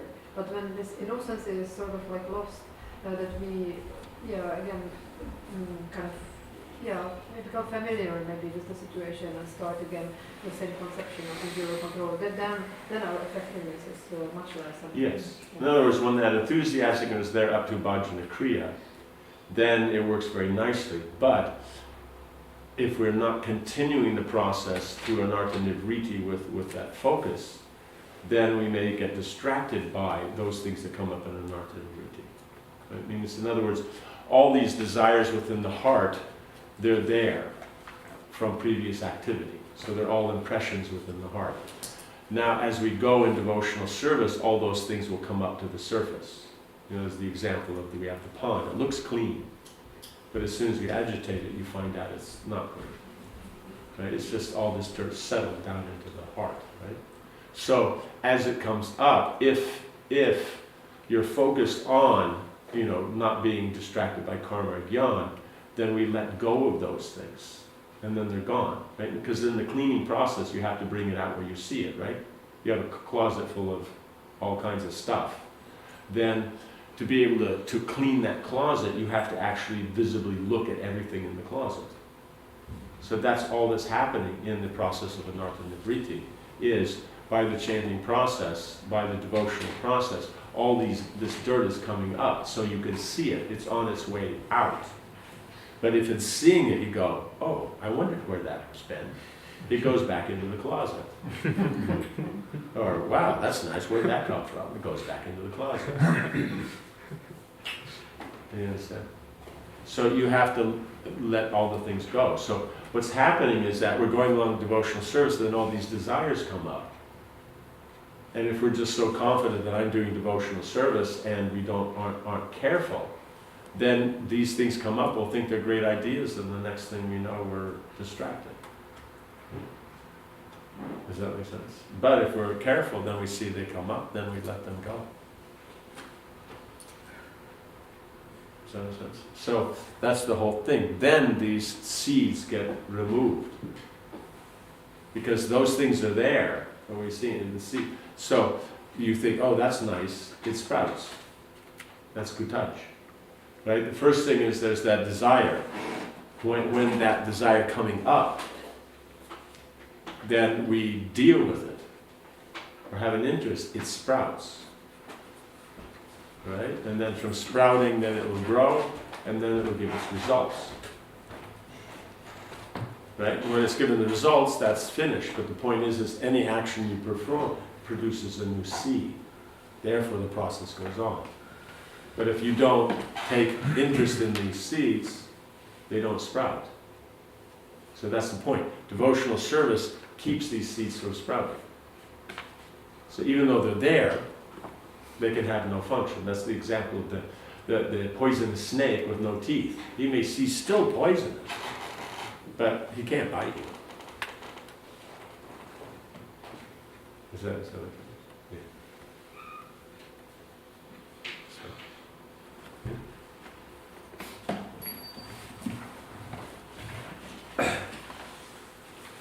Okay. So here, Varuna is omniscient, so therefore then Pṛthu Mars is able to see. He knows based on the Shastras and experience and advice of others, then what's going on. And therefore then he's, has to be one to also deal with properly. In his bodily strength, this is verse 60. In his bodily strength, and in the strength of his senses, Mahārāja Pṛthu was as strong as the wind, which can go anywhere and everywhere. As far as his tolerance was concerned, he was just like the all-powerful Rudra expansion of Lord Shiva, or Sada Shiva. In his bodily beauty, he was just like Cupid, and in his thoughtfulness, he was like a lion. In his affection, he was just like Swayam Bhuvamana. And in his ability to control, he was like Lord Brahma. In his thoughtfulness, he was like a lion. So that means when lions are sitting around, it's not that they're lazy, they're being thoughtful. Okay. So someone asked me, well, why are you sitting there? I'm being thoughtful. Yeah. So did you vacuum the rug? No, I'm still thinking about it. Yeah. In his personal behavior, Pṛthu Mahārāja exhibited all good qualities, and in spiritual knowledge, he was exactly like Brihaspati. In self-control, he was like the Supreme Personality of Godhead himself. As far as his devotional service was concerned, he was a great follower of devotees who were attached to cow protection and the rendering of all service to the spiritual master and the brahmanas. He was perfect in his shyness and in his gentle behavior, and when he engaged in some philanthropic activity, he worked as if he were working for his own personal self, right? So he wasn't doing it with pride and things like that. Right? Purport. When Lord Chaitanya talked to Sarvabhauma Bhattacharya, the Lord honored him as the incarnation of Brihaspati. Brihaspati is the chief priest in the heavenly kingdom, and he's a follower of the philosophy known as Brahmavada or Mayavada. Brihaspati is also a great logician. It appears from this statement that Mahārāja Pṛthu, although a great devotee, constantly engaged in the loving service of the Lord, could defeat all kinds of impersonalists and Mayavadis by his profound knowledge of Vedic scriptures. We should learn from Mahārāja Pṛthu that a Vaishnava or a devotee must not only be fixed in the service of the Lord, but, if required, must be prepared to argue with the impersonalist Mayavadis with all logic and philosophy, and defeat their contention that the absolute truth is impersonal. Right? So it's not enough to say, oh, well, I don't know that area. Right? Does that make sense? It means when it comes to the philosophy, all the devotees should know that, because that's an ashram aspect. Where you are performing, in this case, like Mahārāja Pṛthu, he's performing administration as his occupation. But it doesn't mean that he, from the ashram side, wasn't studied and learned. So to say, oh, I'm a manager, I don't know all this stuff. No, we're not a manager. We're the soul. We're not the body. So therefore, we can learn all those things.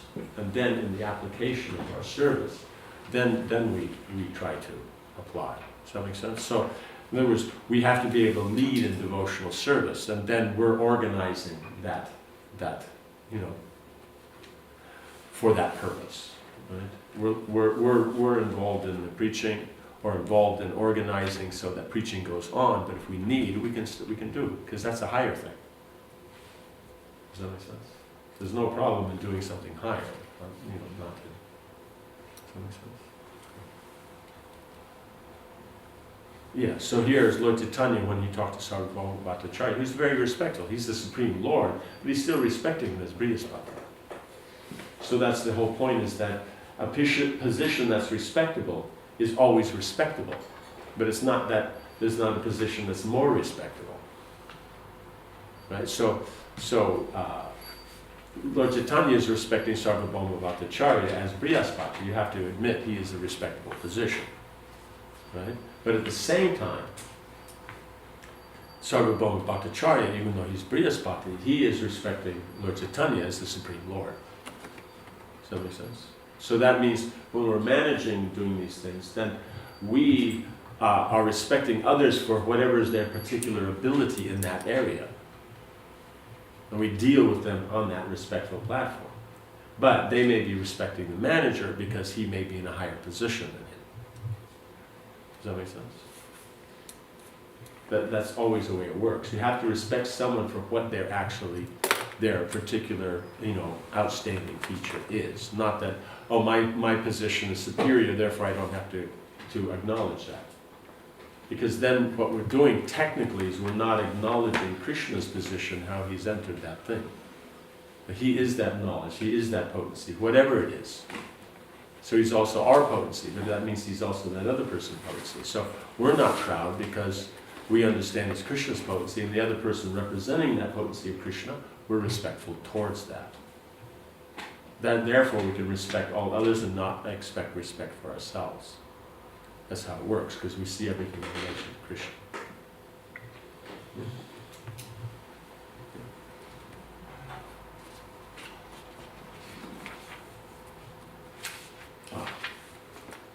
The Supreme Personality of Godhead is the ideal self-controller, or brahmachari. When Krishna was elected to be president of the Rajasuya Yajna performed by Mahārāja Yudhishthira, Grandfather Bhishmadev praised Lord Krishna as the greatest brahmachari. Because Grandfather Bhishmadev was a brahmachari, he was quite fit to distinguish a brahmachari from a vyabhichari. Oh, that's what it is, a vyabhichari. Because I remember it was Bhaktividyā mentions that Shantipur is famous for fine cloth and Vaishnava aparad. Shantipur. Okay. Here's the word. Okay. Although Pṛthu Mahārāja was a householder and father of 5 children, he was still considered to be most controlled. One who begets Krishna-conscious children for the benefit of humanity is actually a brahmachari, right? So Manu mentions that. If someone follows the rules of having children, then one is considered a grihastha brahmachari. So he's still a brahmachari, right? He's not a sense enjoyer. So then that still works. So then he is, and then Krishna is the greatest brahmachari. Maybe saying, but he, what about 16,108 queens, millions of gopis? How is he a brahmachari, right? That's because his senses are controlled. That he's only interacting based on the principle, of what is the relationship between the devotees. So then those in the conjugal rasa, because that's how they express their devotion to Krishna, it's not about the conjugal aspects that attracts Krishna, right? So it's not that the beauty of the gopis, their physical beauty is what attracts them. It's the devotion that they express. It happens to be expressed through that physical aspect. But it's the devotion that's attractive, not the physical. Because we have to remember is their beauty is actually just one of his energies.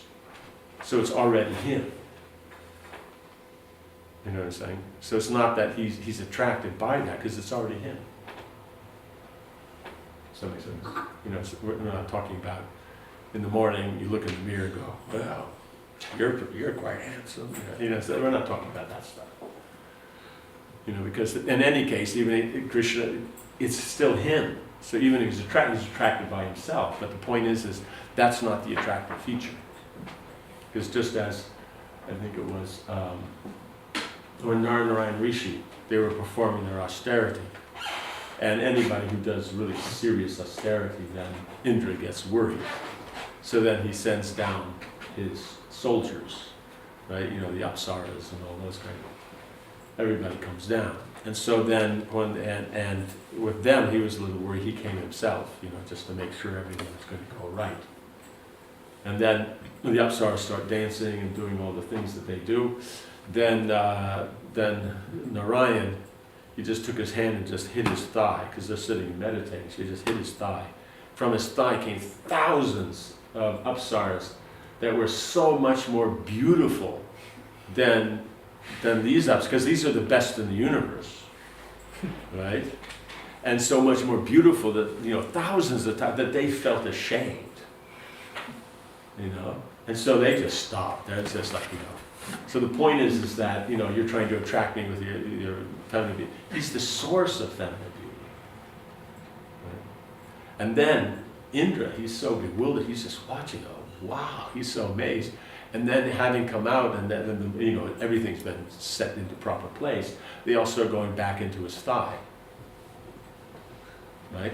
And so he's just watching, like that. And then as the last one is going back into his thigh, she just put her, just stepped like that. Then he goes, wait.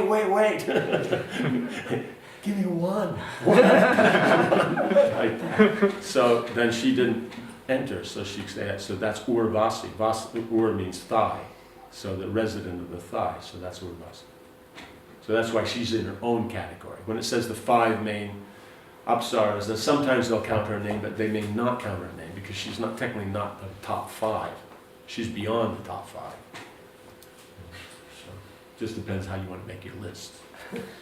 So that's the whole point. Therefore, he's the greatest brahmachari because he controls the senses. He has nothing to gain from the material world, like that. Nothing you can gain from his internal potency. It's only devotion that attracts him. And so that devotion is expressed through the engagement of the senses, therefore the whole spiritual culture. And when we're interested in that spiritual culture, without Krishna, that becomes the material.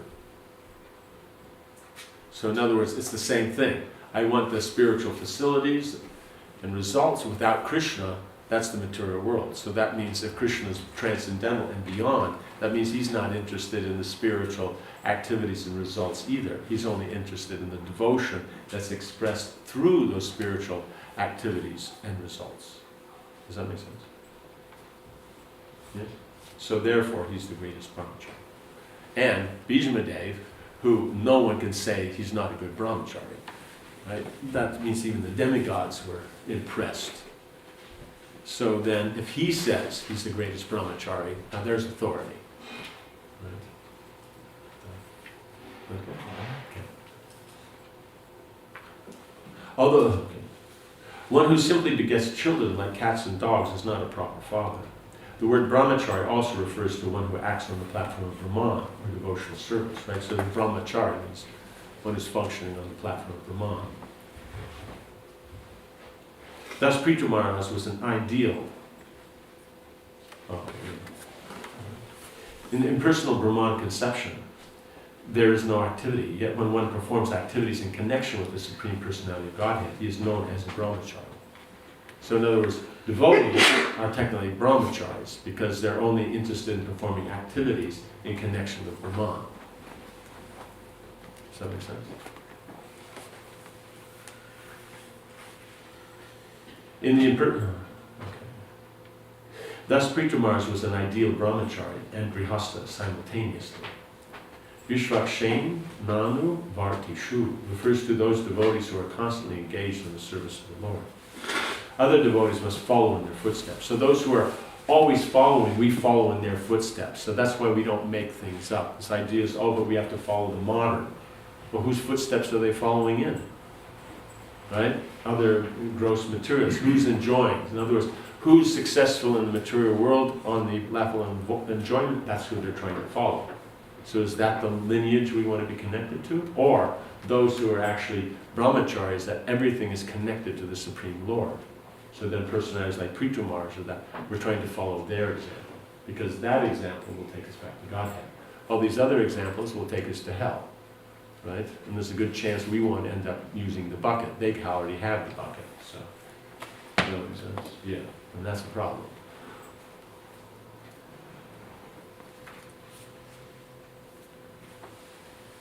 Other devotees must follow in their footsteps. Srila Narottam Das Thakur said, H.I. Gosai Jar Mui Taro Das. He is prepared to become the disciple of anyone who follows in the footsteps of the 6 Goswamis.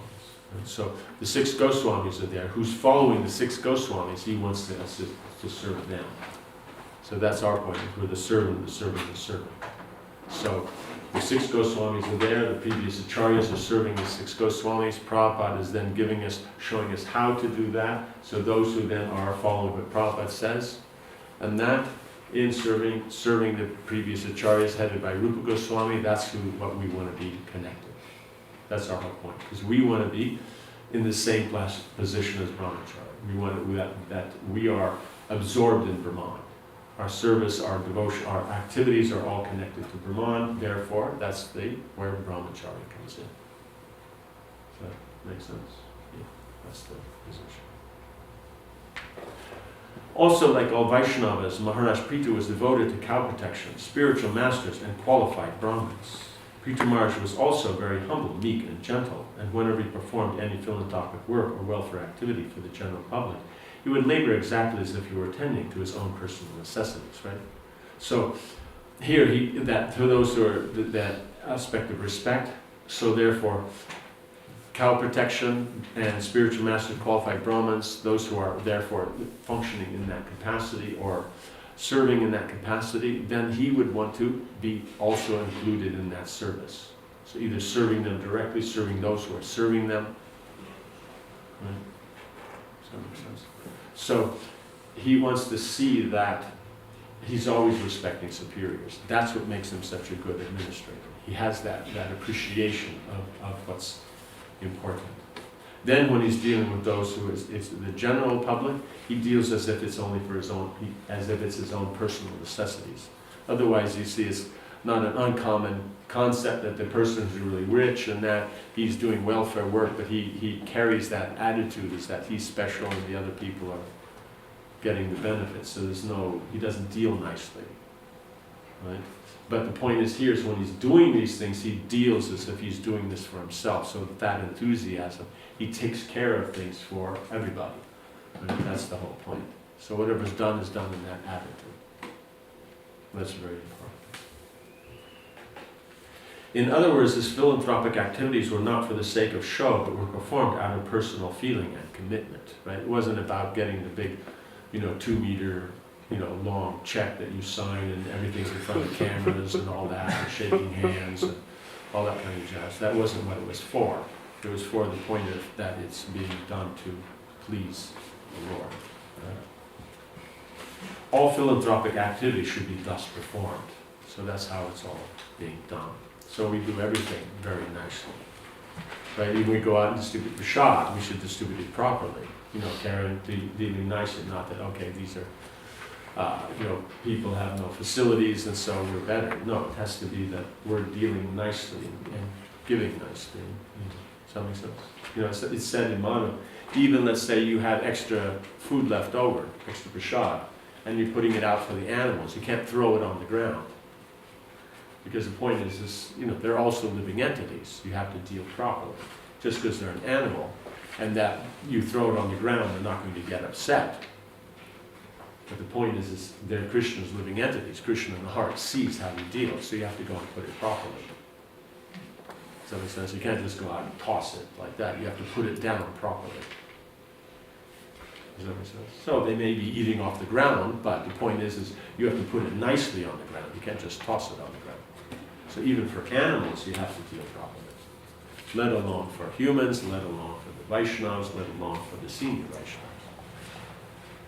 Does that make sense?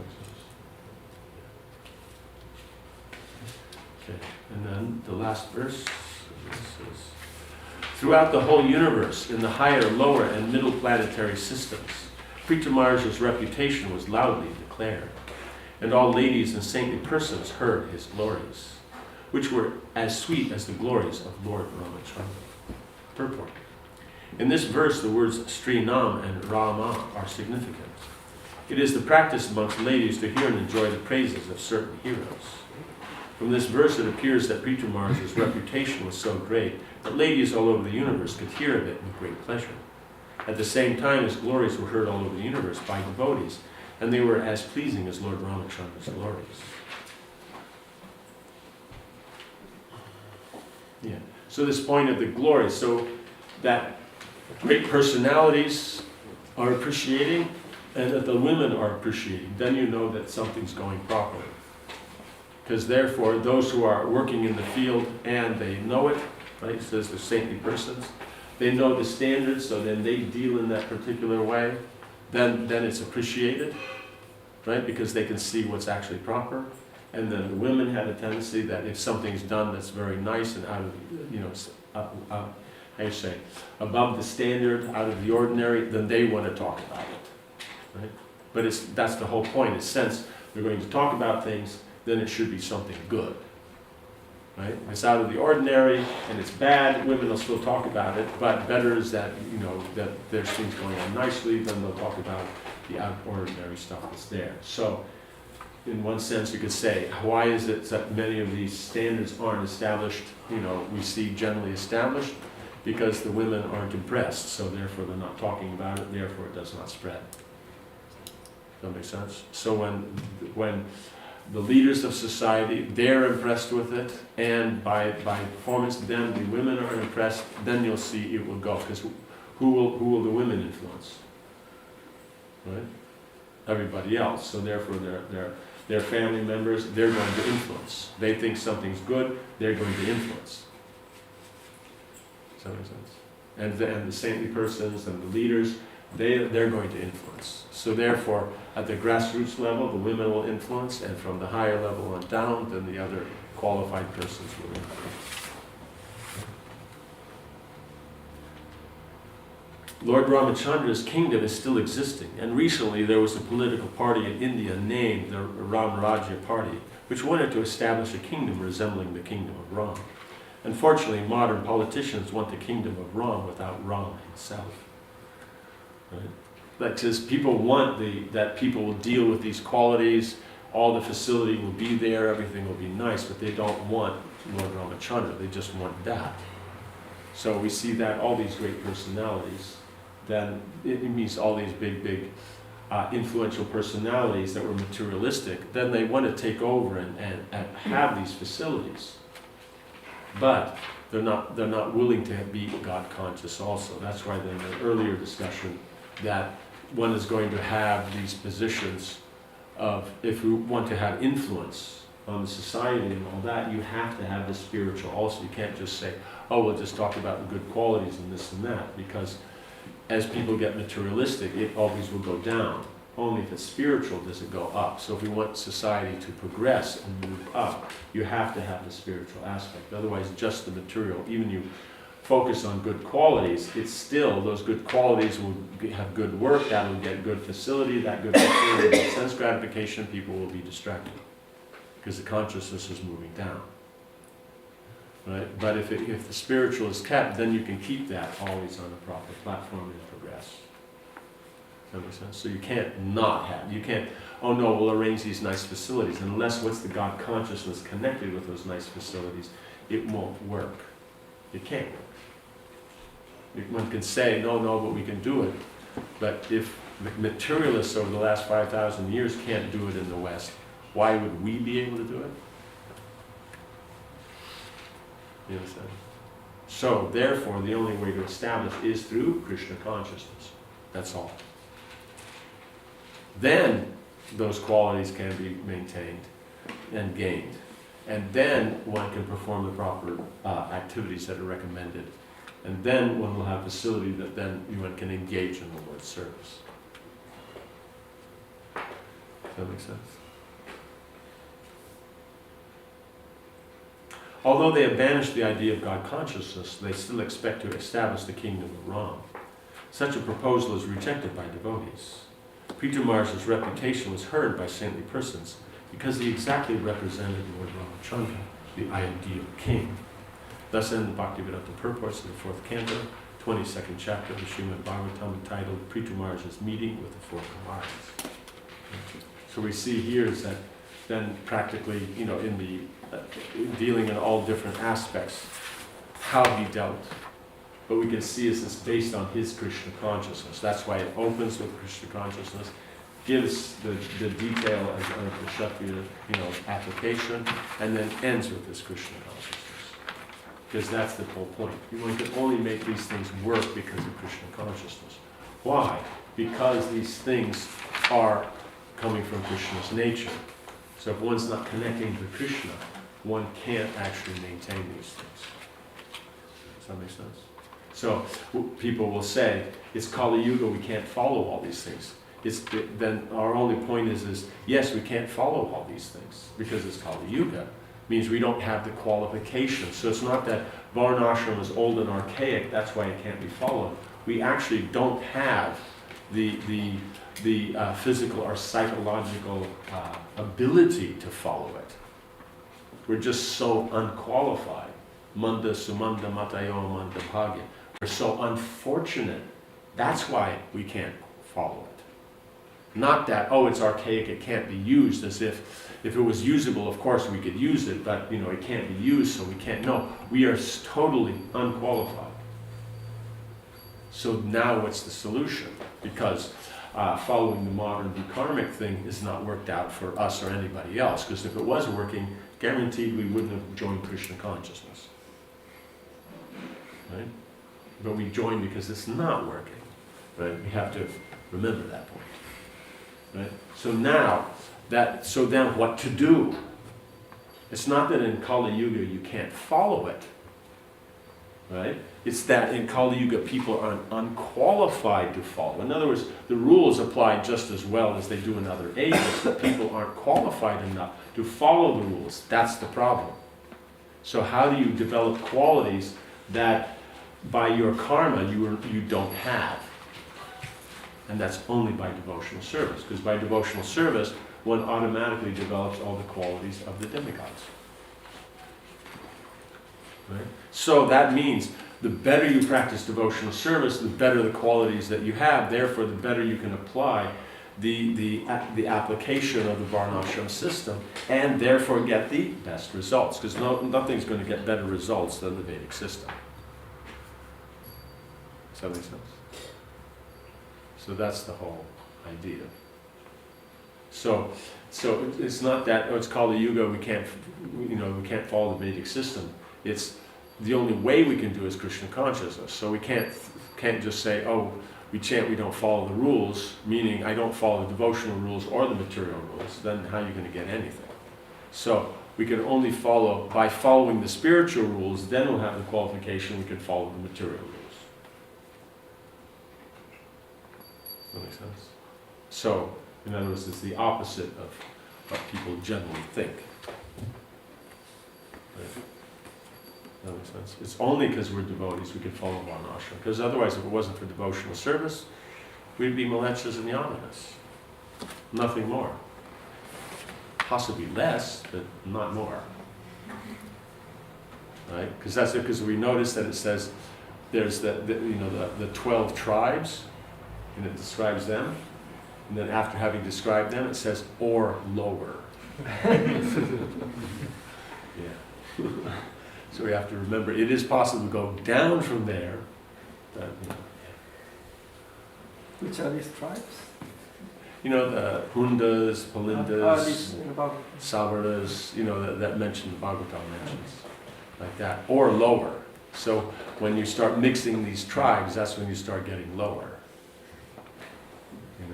So when you're, how do you say? Yeah, because you have the Turks and the Greeks, then they're the how do you say, the Yavanas,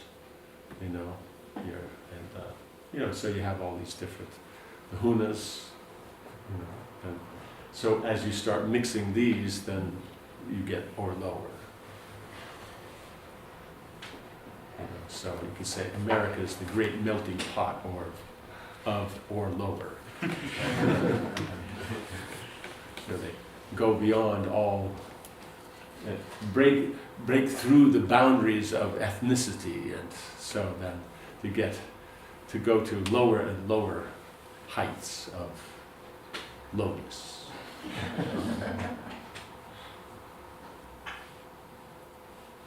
Yes.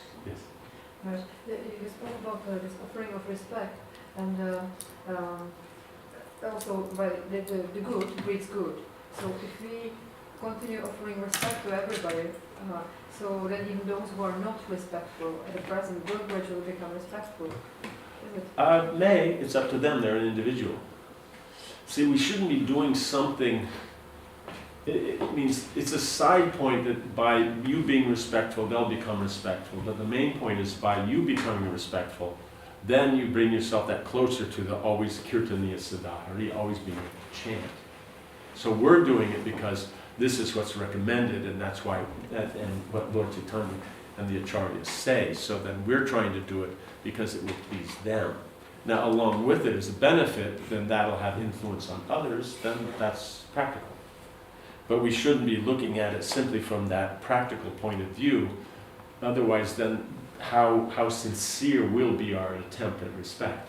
That's why Brahma said it wasn't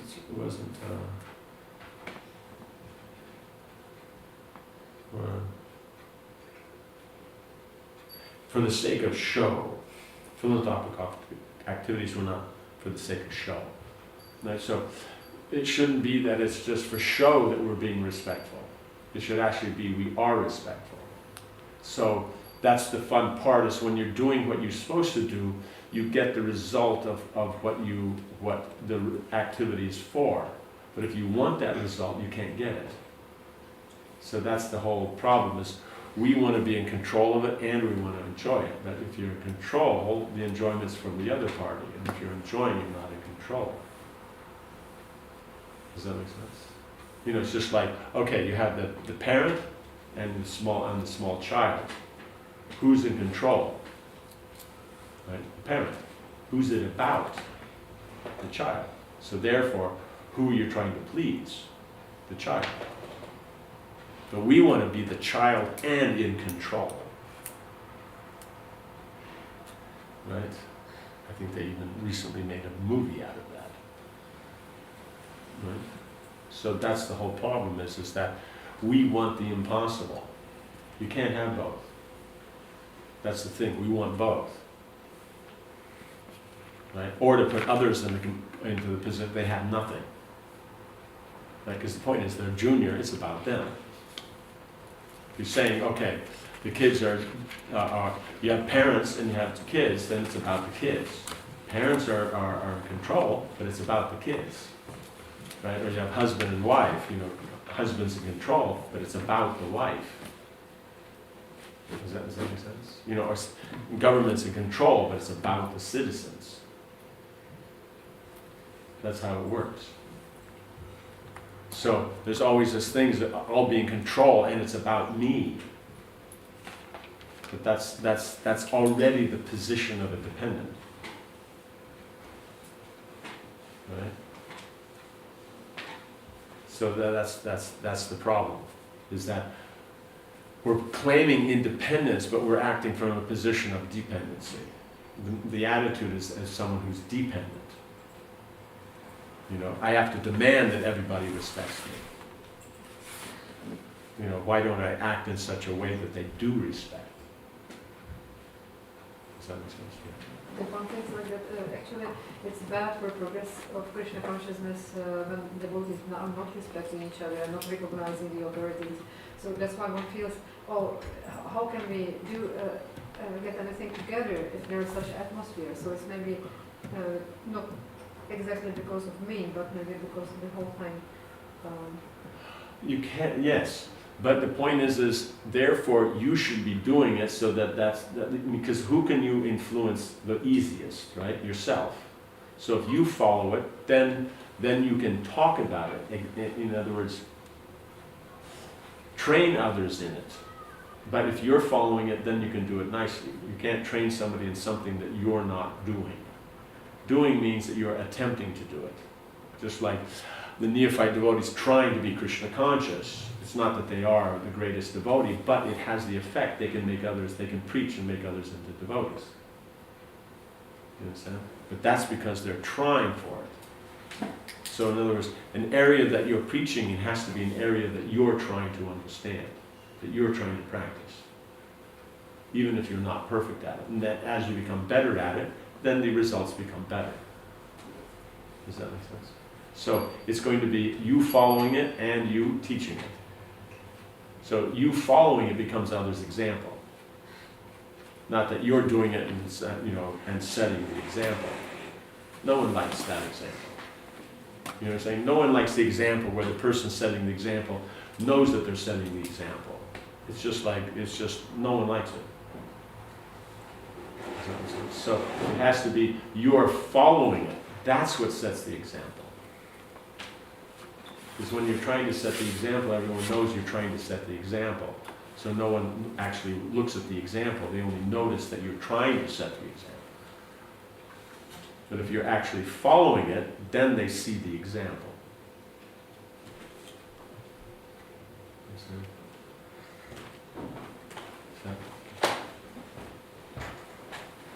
Something else. Yes. Mahārāja, regularly I see devotees, especially before general elections, should they vote, not vote, if vote, then for whom. and there are different parties. What would be your advice to devotees? Means technically if we don't get involved in the voting, it's not a problem. Because for us, does it really matter? Right? So for us is that we're going to perform our activities. So as long as the governance allows those activities to go on, what does it matter which party is there? Does that make sense? Only if it would have an influence on one party will be more supportive, another party won't, then you have a value to voting. You understand? From the devotional point of view. So devotionalist means you can either not get involved or get involved and it will have an effect. Only if you want to, as a citizen of the country, therefore then you want to vote for who would be closer to the proper, standards, as is mentioned here, Pṛthu Mahārāja, of who of the party is closer to that. And then if neither are close to that, which one is least, farthest away from that? You know what I'm saying? In other words, both are bad, which is the least bad. If you feel that you have a social obligation and all that, you're living there, you're doing things, then you can do it. From that as a citizen, because it's part of the, citizen, the sense it's a democracy, citizens are supposed to vote. But most don't. Like I think a typical American presidential election, I think only 40% of the people of the whole population actually vote. So that means 60% doesn't vote. So you don't vote, I don't think it's not that your vote's gonna throw it one way or the other. Does that make sense? So it's just how are you looking at it? As a devotee or as a citizen? But still, as a citizen, still you're a devotee, so you have to use your comparison has to be according to the devotional standards. What does the Vedas recommend? Can't be, I like the guy's hairdo or something.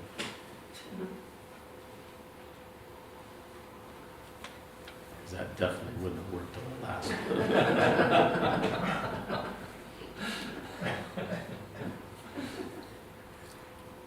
Is that okay? Yes.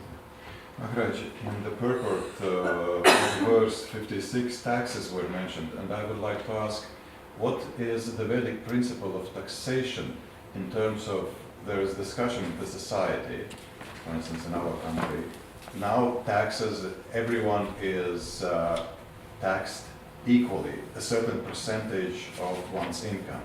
But then there is another approach, the bigger the income, the higher the taxes. What's Vedic principle? Vedic principle is, means if you're talking about a generic tax, it'll be the same for everyone, if you're working on that. Because the point is somebody who's richer, they're paying more tax anyway, but in proportion to what they make, it's the same. So the general standard is what's it called? A sixth, right? Because that's how much karma the government takes on. So therefore, I think that's 16.5% is the standard. Only in times of emergency, then they can increase that to 25%. So Prabhupada, generally it's always emergency, Prabhupada mentions 25%. But it would fluctuate between those. So that's a generic way of looking at it. The Brahmins aren't taxed, right? And so only those who are generating money, they're taxed. So in the Vedic sense, the people who work in an office would be taxed. The profit, they would be paid for what is worth, and the business would pay tax. So now it's like the business hands on the money, and then the individual person then has to pay his tax. But before it would be he only gets salary, like that, and the businessman gets taxed. So only if you're generating income or profit, like the farmer, he farms, and then there's results from the field, then a percentage of that would go. Like that's how it would work. But if you're only working for somebody, then you're not taxed. It's not considered income. It's not considered income, salary. It is, but you're not generating money. Okay. You're only taking part in the process. It means the business is generating the money, therefore the business is taxed. But then there's no such term as income tax in the Vedic. No, it's income meaning or you could say profit tax, like that. They also have, based on that, you also have your, so that can be those which are fixed and regular, but then you have people who are bringing things from other places and things like that. So that then is another point that comes up, is that those are, I think those are revenues. There's a few different things. You have the taxing, you have the revenues, and you have something else, fines. So someone's bringing something from somewhere else, so therefore, because it comes into your state, or wherever that governance is, therefore, because it may be generated in another state, but when it comes into your state, then it's taxed there. Okay. But that depends upon also, how you say, the consideration. So what I said was the generic. Then you start getting into the specifics of what you're dealing with. So in this case of bringing in revenues from outside, then it'll be where they brought it from, what it took to do that, protect it, keep it, all the different things like that. That all has to be looked at. So you can't just give it a standard thing. It has to be is that someone just, let's say, bought, pumpkins from just across the border. So then he goes over in the morning, he comes back in the afternoon. How much investment is there in transportation and all that. So it'd be minimal. So then the tax doesn't have to be, the tax will be your set thing. It doesn't have to be lowered by that. So then let's say if you're saying that whatever it is your tax on it, then it'd be, and the pumpkins are worth this much, so that you get this much, then this is the tax, right? Yeah. Now let's say he's brought their very special pumpkins and they're from a very far off place and this and that and so many things. So then they can be sold for this much, these pumpkins. And so therefore there's this much tax, right? They're special pumpkins, they can be sold for more, so that would be more tax. But now you have to take off all the transportation, keeping it, all the different things, expenses that went into from the point where he bought it to the point where the market is. You have to remove all that as a government. So that would come out of that tax part. So then let's say you apply that, 16.5% tax. And so therefore, if it was just a local thing, then it's easy enough to do, but since it's a foreign thing, therefore it would come off of that, because the point is the guy doesn't actually make that much. You're saying, okay, he sells all these pumpkins, he'll get 1,000 euros off of it, right? And that, and then you take 16.5% of that, but actually he has to pay more, so he doesn't actually get 1,000. So what you have to tax is actually what he'll get. You know what I'm saying? So you have to remove all the things like that. So that's always what has to be considered. Then there's certain things that you make more profit off of, certain things you make less profit off of, so therefore the tax difference. So therefore Manu gives what areas you tax. So some taxes are as low as like 2%. And other taxes may be more, because the nature of what it is, then you get more or less profit from that. Does that make sense? So it just depends upon the commodity itself. Because certain things people won't pay, the margin is so small, so the tax has to be small.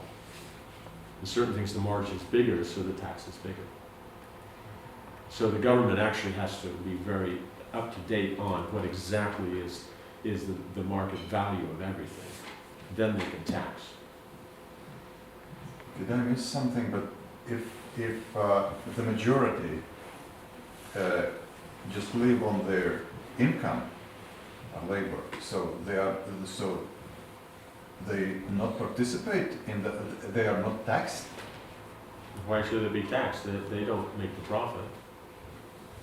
No, I'm just clarifying that No, it seems because they don't. that The tax is from the business. the taxes. So that means nowadays with the salary that people get, they would actually, if you didn't tax the people, you only taxed the business.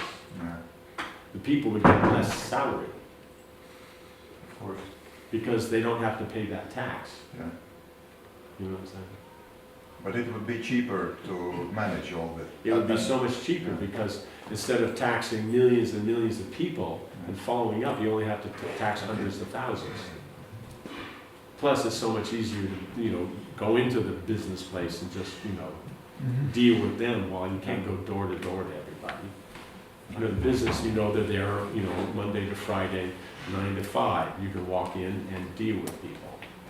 Well, the people at home, you never know when they're going to be there. Yeah, so it reduces the whole thing. So, therefore, in other words, overall, the society becomes more prosperous.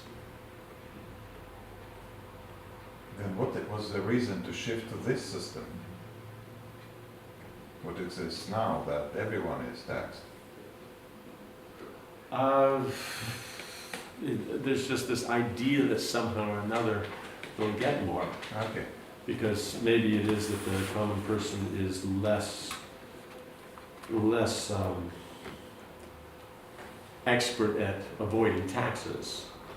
Well, the business guys are more expert. But they're more expert because they don't want to pay the government.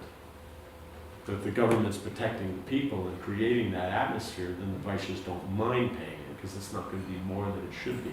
As we said, is it's not going to be more, then it doesn't matter. You're making €1 billion. It's still, if it's 16.5%, it's only 16.5%. It won't go up. It's not that the more you make, the higher the taxes. Because then we also have then in the corporate world that the bigger you are, the less taxes you pay. So these big corporations sometimes pay hardly any tax. Yeah. But the point is if everybody paid the same, the proper amount of tax, then that little bit more of increase in the corporate level then will make up for so many small businesses in that who are therefore paying less. Instead of the small business paying 40%, and the big corporation paying only 6%. The big corporation pays that little bit more, then you can drop the little guys down, and therefore then you'll have it work nicely. But the disadvantage is, then there's competition. So if you can have influence on the government, then you want monopolies, but not look like a monopoly. Therefore, you get rid of anything that can be a challenge. So therefore, by having the small things have higher taxes, you get rid of them, and then the big businesses can go on. Then there could be another reason. Let's say the way of cheating. As the business owner, I pay higher salaries, but they pay me back part of the share because that money is not taxed. That's then what the government has to see that's not going on. Therefore, there's officers to see that that's not happening, and the government has people who see that the officers are not cheating. Like that. So that's the whole thing. So they'll watch the officers because, I think it's there's a term for that they have facility above their actual pay. There's a technical term where you have a government official. He only makes, 1,000, let's say a month, but he's living in this multi-million-dollar house, driving these fancy cars. So there's something going wrong here. So, Embezzlement? Embezzlement? well, that's what they're doing, but there's a term for where they're basically living above their means. Mm-hmm. It's something that they generally apply to either business persons or government officials. In other words, people who are involved with money that don't make as much money as they're spending. That principle. So there's people who keep an eye on all that and see all that. When they see these things, then it's investigated and they check. And otherwise, government can come in and do spot checks. It's like weights and measures. Mm-hmm. That the government comes and checks them on a regular basis. And it's you don't know when they'll come. So therefore, you should keep the proper weights. Because otherwise, if they come and find you're cheating, then you'll be punished for that. But if the government and the citizens both are working for the sense enjoyment, then that's never-ending story. Yes, but that's why then we said, until you add the spiritual, Yeah. you can't uplift society. So there's no question of having a purely materialistic society Mm-hmm. without the spiritual element, and it will prosper. It can't. You know, the Renaissance was there, but then everybody was generally very religious. And then most of these things that are known, the arts and this, were in connection with the religious aspect. You know what I'm saying? So whenever that's there, things prosper. Of course, we know that Renaissance happens because Lord Chaitanya was present, so that's why, you know, then all these things came up. Because before that, there was nothing happening, and after that, it kind of went down also. So, yeah. Anything else?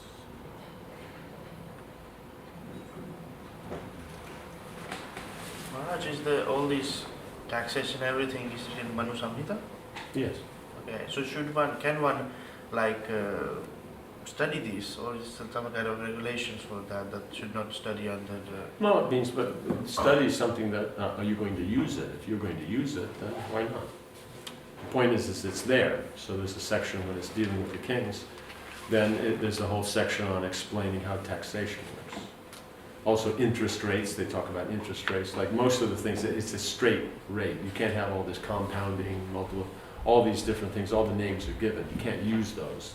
In other words, and they're, you know, so they're there originally as there. It means those systems are known, they just don't use them. You know, does that make sense? So much of the modern methods of doing these things wouldn't be used. You say, well, how do you make money? It's that, no, you're making it on the stable and steady things. Things cost a certain amount, they're sold at a certain amount. So because of that, then, therefore, everybody makes profit, everybody gets their needs. But the idea is the common person should be able to get their needs fulfilled, and at the same time, the person endeavoring to supply that should make his profit. And naturally, the businessman, one who's putting in that extra effort, he'll have more facilities than the common person. So this idea that everybody must have the same and that no one can be rich, no one can be... No, people who are going to work, they get more. So the businessman gets more because he does, but he shouldn't get more than he should. He shouldn't get less than he should get more than he should. You know, and the common person has to pay something, you know, because they're getting it from their work, but it shouldn't be more than required. You know, in other words, the necessities of life should be easy to get. And then if you want something rare and like that, that'll cost you more. Does that make sense?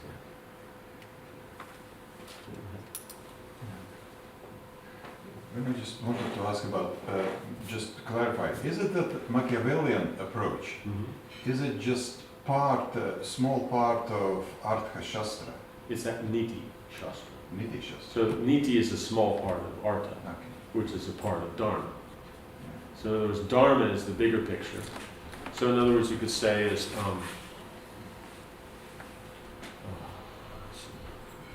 Dharma is the more, is the high, it means if you want to put it in the context of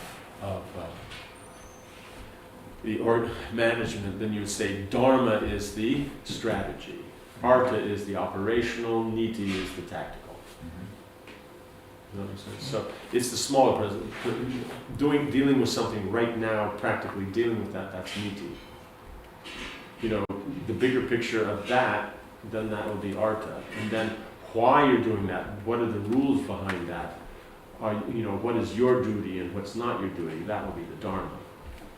And then, of course, Sanatana Dharma then means then you're seeing you as the soul, how you're engaging that in the Lord's service. So you're engaged in that because, so you can engage in devotional service. So all these things are there. So a practical manager should know all these levels. Like that. And you're doing, what's the results? What's that results used for? One, it's used for Krishna, but what's the practical results on how people engage it in their life? So you have to know how sense gratification works, how Artha and Niti work, how Dharma works, how Moksha works, and how Bhakti works. Then you can lead society, because society functions on all these five. But there's a hierarchy. In other words, Bhakti is the highest, spiritual is then the next down, then Dharma is down from that, then Artha, and then Kama. So you always have to know is Kama is the lowest. So it always, the motive for things has to be Bhakti. So it has to be seen from that way. But the senses are taken care of, therefore facilities come, and it means you follow these higher three, you will get the lower two. In other words, you follow Dharma, the spirituality, and Bhakti, you will get Artha and Kama.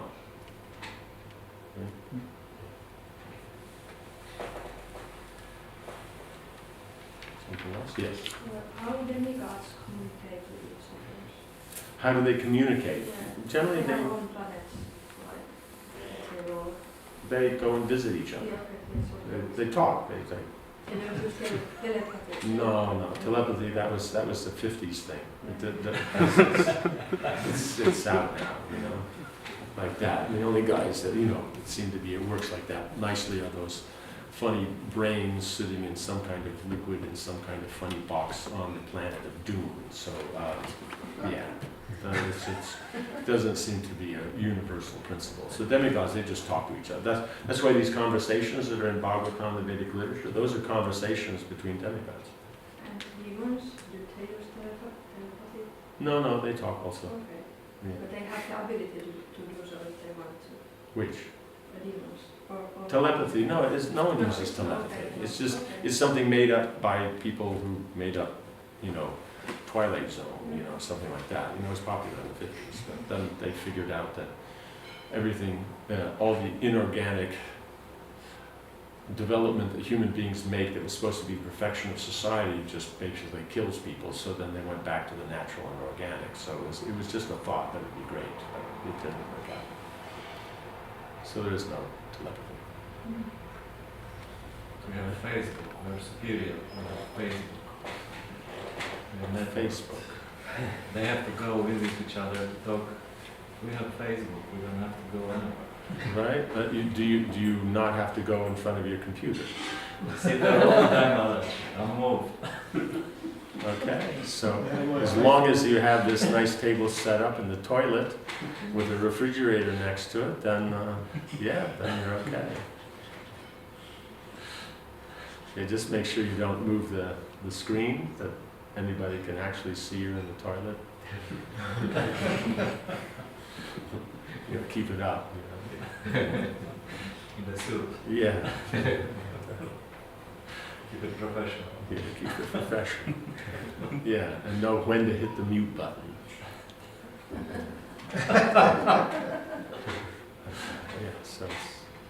Yes. So, these things are nice. That's what sci-fi is about. Is that it comes up with these things. Nerds like it because it uses the brain. Oh, this could happen, that can happen, and so it's intellectually interesting. But in reality, not. Like the dark elves that bring in darkness and that overtakes the light. And no, dark is there only because light goes away. As soon as light comes back, the dark goes away. So there's no question that dark can overtake light. Dark is just no light. So it's not that dark's on its own and it's its own entity. No, it's just you lack. It's just like being poor means you don't have money. You know what I'm saying? So that's the whole thing. Is that there are certain concepts they go with. The guy comes back from the future, impregnates the girl who actually then ends up as his mother in the future. That and then that's just more straightforward. Then they make it more weird than that. They get then this one, this and that. And there's nothing better to do. Does that make sense? Because it sounds interesting. It doesn't sound normal. So it catches your attention. Back to the future. It's just whoa. So what does that mean?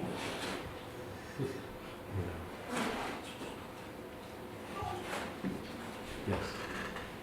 It said that there are like demons who are in control of the planet, and they are also powerful in doing all kinds of tantric rites, black magic, and they are influencing actually people by demonic forces. So this is there. It's not telepathy, but there are still dark forces. There's dark forces, but they're working according to the particular laws of nature that govern dark forces. You can't just make something up yourself. You know what I'm saying?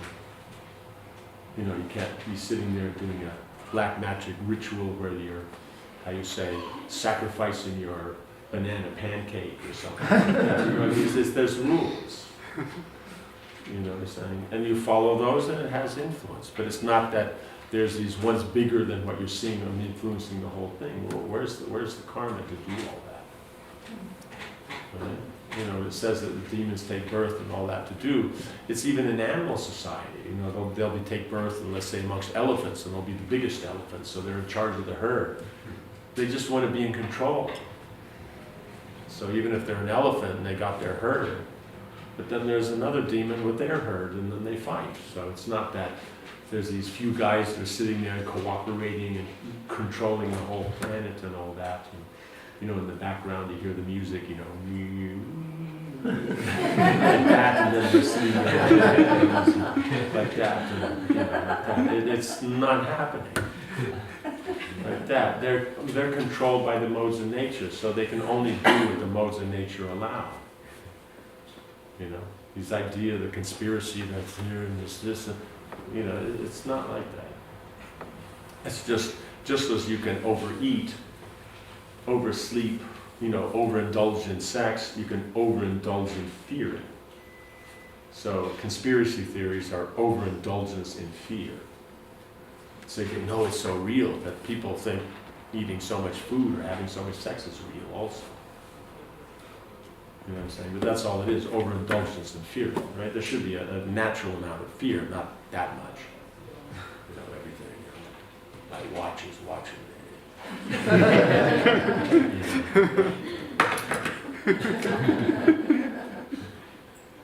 You know what I'm saying? The thing is, but then if your computer's watching you because it has the little thing on it that it can watch, you know, it means it has the camera for Facebook and all those things like that, right? And so therefore, that's where everybody, if they want to cover, they're going to put the tape there. But what if that's not where that camera is? What if it's the screen itself? What if it's something else? You know, what if it's your, you know, shift bar? You know what I'm saying? You know, another, which letter do you hit the least? You know, Z or something else. You know, maybe that's it. You know, they light up. How do you know it's not watching you? You know, what I'm saying? It's just, we have all these ideas that, oh, it has to be this, but, you know, why would it have to be like that? You know, it's not that people aren't trying to do all these funny things, but that's a group of individuals who have their own certain thing, and they may have more or less control, but then there's always someone else who has other control, and it's a competition. So it's never that there's one group who controls everything. They would love to, but they can't.